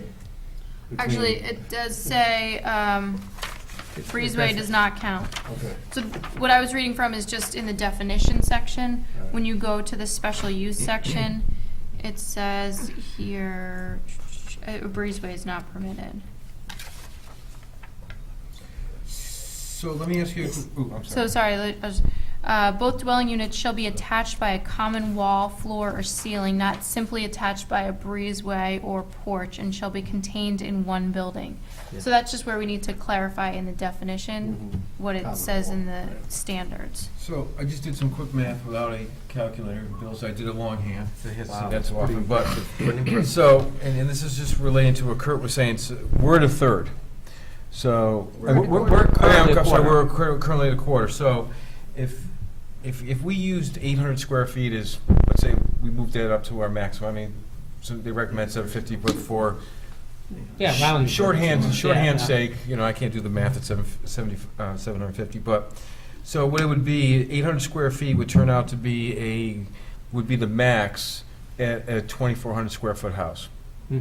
So that's, I'm not sure what the average house it goes to, so it would be either a third or 800, whatever's less. At 800, it'd be, at quarter would be 3,200 square feet. What's that? At 800 square feet, a quarter would be 3,200 square feet. You would need a Yeah, 3,200 and that's square not, feet. that's, I mean, that's, yeah, It's a big house. right. So, I mean, that's just something we can consider, I mean, if, it kind of makes sense. 2250 would be 750. Yeah. You did that shorthand, too? I just did it, I just subtracted 150 off yours. Tail coat. 2250. Right. So what's the direction of the commission, I guess? I think you take out the quarter and increase the square footage to 750 as recommended. Change it to a third or 750, whatever's less. I think ZBA is the one that says they're getting a lot of these, and they suggest 750, I think we go with Yeah, 750. let's just take one more look at what's. Not higher, I should say. What were the People go numbers for higher. the ones that? The highest was 11. No, yeah, that's was going to existing. that's going to ZBA, but. So 750 was one, 698, and then this one was an existing in a Yeah, I split think of it a was- ranch. Yeah, it would fall within the recommended, yeah. We would, yeah, and then we have to fix some of that language. So would you like for me to draft a proposed text amendment for 750 square feet to change the 600 to 750 and keep the quarter? No. Or do you want to get rid of that? What are we doing with the? So right now it reads, the floor area of the accessory dwelling unit may not exceed 1/4 of the gross floor area of the principal unit or 600 square feet, whichever is less. I said we up that to a third. Yeah. But like Kirk recommended, changing the quarter to a third. Well, I'm just looking No, at, it's it okay. seems No, to that's what I'm work saying. in other Yeah, yeah, towns. yeah. Again, the concept is it 3,000, should look and act like a single-family house. I mean, you don't want a duplex look, and it still seems to prevent that. So, okay. And again, they're all going for variances anyway, so they may be Yeah. 50% currently. We're just trying to make it more I mean, if we left it. doable type regulation. I mean, if you left it at a quarter, you're talking like 18, and 1,800 square feet, is that kind of like average? Yeah, or if you, simple math, 2,000 square foot, then you Yeah. only got a 500. It's small, yeah. we Yeah, get- that's, people are finding that that's not working. Yeah, why don't we, So 800 square feet, and if 750. 750, 750. yeah, would be the max. Or 1/3, Or whichever 1/3. is less. Right. Okay. And what size house is that now? 3,000, 3,000 square feet. No, it's a third. 750 would be a third. 750. Oh, not a third, No. yeah, I think at a quarter. Yeah, When we're doing a quarter. 20, I'm going back and doing a 2250, quarter. right? Yeah. 2250? So it'd be would be, a quarter, I mean, a third of the size of the house, the max would be 2250? 2250. Yeah. Well, if you did 800 square feet, anything over 20, Right. anything over Yeah. 2,400 would be We'll figure it out. limited to 800. We're gonna need a math class. You need a here. calculator. That's okay. We're gonna need a math class. Okay, well, and this Yeah. would, Yeah. this would be a proposed text amendment, so we'd go through the whole process of opening it up, having a public hearing, advertising and all that. So this discussion is just to get an idea of what Right. the draft text amendment as the petition of the Planning and Zoning Commission would look like. So we can take a look at it. And clean that up, right? Clean up Clean up some of the the language. definition, just Yeah. the definition. I Okay, think just the just to definition. Yeah. take out the detached Yeah. dwelling in that section. Should we take a look at it like at next meeting before we post it out for a public hearing? Sure, All right, sure. just make sure that we get as Sure, clear as I possible. can, what I can do is I'll put together what exists now and then what the potential text amendment proposal would look like. Okay. And we'll go through the process of notifying the town council of the text amendment Right. and the process. Yeah, yeah. Okay. Okay, so that's that. Let me just get all my stuff together. So, just real quick, just application receipt and scheduling. I mentioned at the last meeting, we have received, or submitted was an application for 2000 Foxen Road. The zoning enforcement officer, Tom Hogarty, is working with the applicant. This is for a diesel gas station at 2000 Foxen Road. We're still waiting for a completed site plan.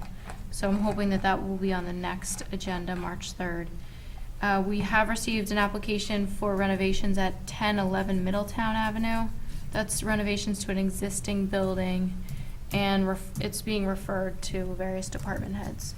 So that will be on the next. Toronto's Trucking, the old building over there, it's one of those big trucking businesses, they're gonna do some nice improvements to it. Mhm.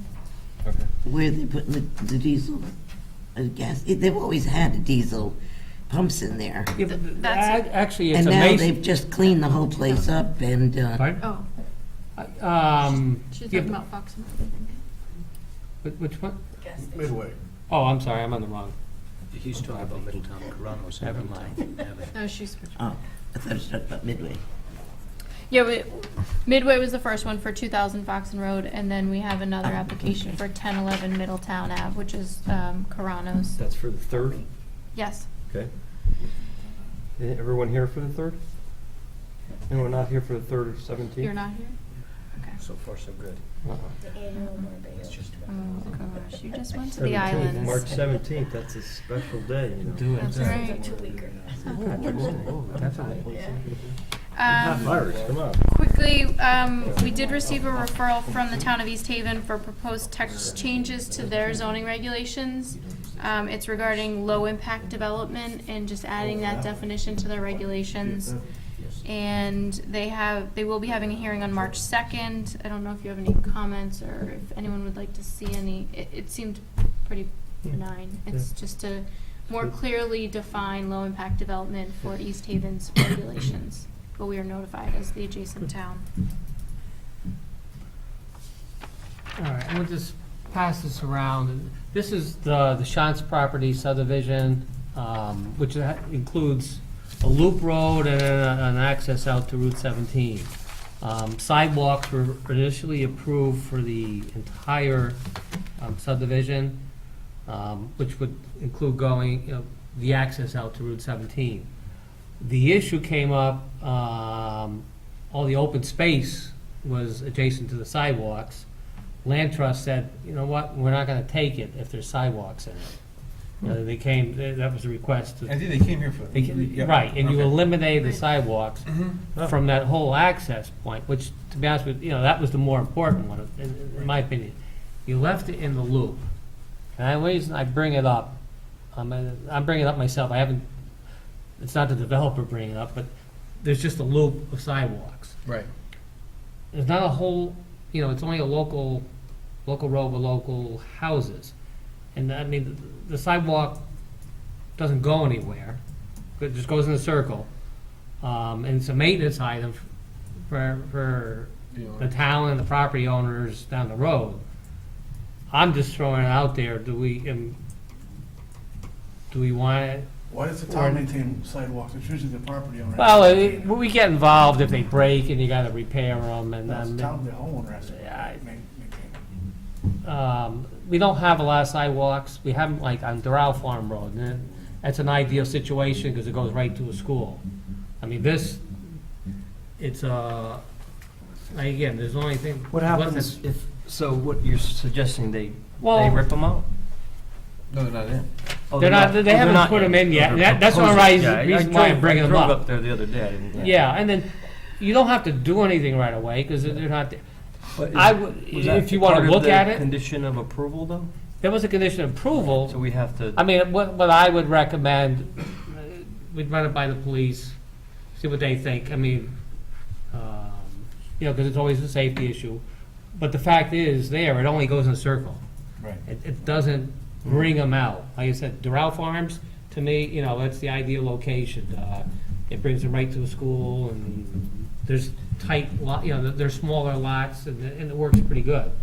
The problem we ran into on this one is that most of them are on abutting open space, and there was nobody there to maintain it. So are you asking us to, let's talk to Public Works, get some input from them and Yeah, see if there's, Yeah, I'm just throwing it out there. I'm just looking from a maintenance point of view. I mean, a property owner is going to be shoveling a sidewalk to nowhere. They're really a sidewalk to nowhere in this case. Right. Has the property owner contacted you at all? No, Because no. Because what I'm saying is that if we can take it and get some referrals, talk to Public Works or whoever, and then if they want to keep the, it would be a judgment call. I mean, if they wanted to keep it, So would we want to pull it? There's only one home that's under construction right now, so, And and actually they're on the outer loop. will a school bus go down there? Because I No. remember talking a lot about No, school bus is going to be. So we're going to put kids walking on the street? Well, the kids are going to walk by it's a wide street over No, there, I in know, that section. I know, yeah. And those already got eliminated because of the land trust issue, out to Route 17. Yep. It's the loop, like I said, where I highlighted it doesn't go anywhere. I'm just and trying to I'm recall, only just- we had a lot of discussion during this subdivision Right. site plan review, and I know we talked about this, I'm trying to recall exactly. And I think they didn't want them, and we said we wanted them, but I don't know why we wanted them. I thought so, that's kind of my. I thought they wanted them. I'm sure, I don't think they wanted, it's cost Yeah. for them to install. And them. I think we wanted them. I'm only bringing it up because the more important was one for circulation was the one basically from the bridge out to Route 17, which nobody would maintain. Yeah. And, I just want to, I don't disagree with you, I just want to make sure we don't, if there was another good reason why we had it, we're not Well, just saying, well, and I'd be we kind happy of to forgot check. about that, and now it's a maintenance, so let's get rid of them. You know? What We're size- forgetting why we wanted them in the first place. Why are we talking about it? What size No, of because this? I'm bringing up from a practical point of view. From the town. From the town On side. maintenance standpoint. Yeah. I mean, And where do they go to? I Yeah, mean, no, The I property owner maintains it, the town doesn't maintain it. About They an install, acre they or have to. more. and they're all but somewhere down the way, we always You get what? stuck with Yeah. repairs. Freddy's Lots. truck takes out a Yeah. curb or something, right? About an acre. Well, they're back a little bit, but Courtesy. sidewalks have a life. Someone's got to technically shovel them, and So you put do some they go calls in the anywhere? I town, mean, The property Yeah, owner has to but- maintain it. That's, but that includes replacement. again, they don't go anywhere. Yeah, but if there's going to be a lot of children in this housing, children are going to go from one house to another. They can play out in the sidewalks rather than play out in the streets.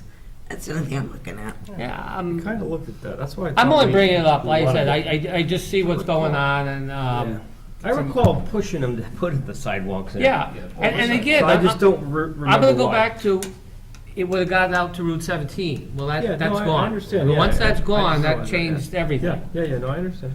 Because that was the important part. Where do people park to access the open space? Right now, there's side of the road. There's no designated parking. They're gonna park on 17 to access the open space? Well, they're going to park on that road. Loop road. That's where they're going to park. I mean, The open space they don't wanna take is what, all the open space, or the open space in front by 17? And why Well, would- why would and they- again, we already had, that one already, that ship sailed already, because, they wouldn't take that because of the maintenance of the sidewalks. And liability. And the liability associated with it. They said, no, not, But this property got approved with having the sidewalk out to 17, Mhm. having sidewalks on both sides of the loop, It came to us last fall, they eliminated the sidewalk out to 17 and eliminated one of the loops already. Well, no, it was an internal loop and then out to 17. Yeah. I Well, mean, they had two loops it's the before. out to 17, once that's gone, I mean, then the Well, both- sidewalks didn't go anywhere. Both sides of the loop had sidewalks before, Hmm, and we eliminated one of them and the road, and the one out to 17. I think it was the internal. I mean, I gotta Oh. double, but I think that's what it was. Right now, the orange is on the internal one. Yeah. No, I mean, Are any of the lots sold already? I think they're working on one at this point. I mean, there's not a whole lot going on and, you know. No, and I'm wondering if, if I purchase something knowing that there's sidewalks, now, that changes our agreement. Potentially. Yeah. Potentially, I don't think there's any on the inside where it was that I'm aware of. We have a billing application with one of the lots on the outside, which would, over there. Again, I'm just throwing it out there, I just, if the homeowner's even buying it, that may be something they don't want. Because again, it's just a loop. It doesn't bring you out to 17, which was the original concept of the whole thing. Did that come back to us about getting rid of the sidewalks? To 17, yeah. It did, Yeah, because right. the land trust, that was They a wouldn't very take big concern. Yeah, I of know. theirs. And I don't know why at that point, if we thought they were important, why we Well, just didn't say that they had to pay. It was a trade-off in terms of, again, the land trust wouldn't take the property because of the liability, Yeah, and they I wouldn't remember the whole maintain the property, I mean, there. Yeah. Well, And it was a long, it's a long section out yeah. there. I mean, I don't like rehashing the past, because again, like Bill says, can't remember why, but there must have been a reason why we put them in there. Well, all I'm saying is that they're acre lots, and even if you're walking, it's a good size area. There's no- I Certain mean, amount of safety.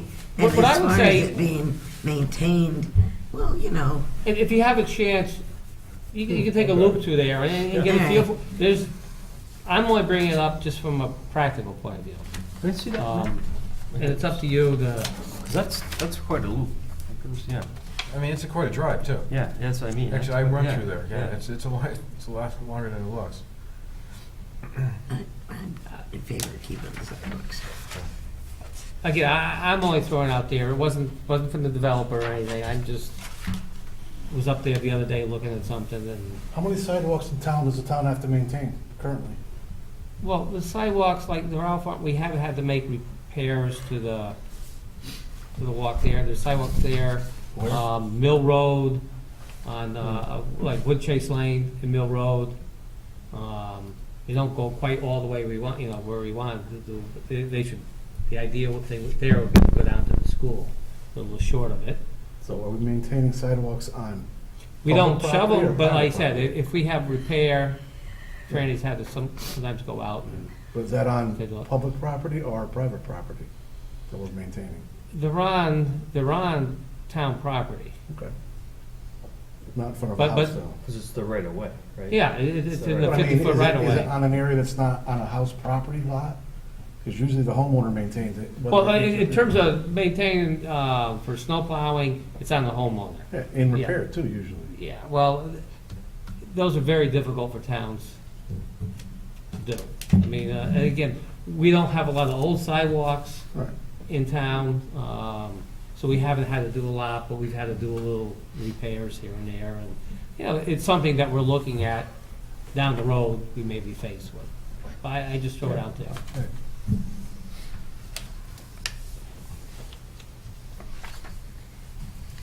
So are we getting comments? How are we? For what? Sidewalk? I'm for going to look at it before I make a decision. Yeah, and myself. I said, there's not a rush per se, of anything. I'd rather have you, maybe we can bring it up next time and just, and any feedback. And like I said, the developer's not pushing it, I totally understand what you're saying, because we're not talking the next 5 years, it's 10 years, 10 years from now, when they start crumbling. those are the things that we always face. Some homeowners may do a good job repairing it, some don't, so. Yeah, I mean, All right, what else you got, Okay, Karen? so this is the last item quickly. Dollar General, there was the condition to have them submit Facade. revised facade improvement or facade plans. So I just wanted to show you what I've been talking with them about. This was the Torrington store, which is what was discussed at the meeting. However, after seeing the store in Carver, Massachusetts, I think this is a nicer design. There's That's one some email, minor right? changes, right? That's one email? So I emailed the Carver one. So the biggest differences that I liked are the sign, I like which the is sign, channel yeah. Yeah, I lettering like as that. opposed to just that Yep. big block lettering. I'm also gonna request that they do externally lit, so have the gooseneck lights as opposed to internally lit lighting the sign. The windows of the Torrington store are white, which I think look just not as great as the Yeah. Carver, which are the darker. Yeah. And also the awnings have shingles as opposed to just a metal awning. So they've submitted revised plans showing those changes. And the other big change is on the side elevation, so if you're coming from Guilford heading towards Town Hall, they added 2 windows to break up the side. Yeah, good. So the other elevation won't have any windows, but those will. So I don't know if you have any That's other nice. comments or, No. Did they close that That was good. I'm sorry? Did they buy that property? See, it's for sale They're sign still. close to closing. I guess they're hoping to close within the next week or 2. They were drilling some borings out there yesterday. Was there any talk about that, Yeah. the additional property or? Not yet. Okay, all right, I just wanted to. To rezone? Because the way he stopped, it says, well, maybe I'll have some time, so I didn't know if he was trying to do anything like that. So. Anything else? In lieu of Charlie not being here and Fran, you're sitting in the seat, it's up to you. I make a motion, we adjourn the meeting. Second? Second. All in favor? Aye. Aye. Any opposed?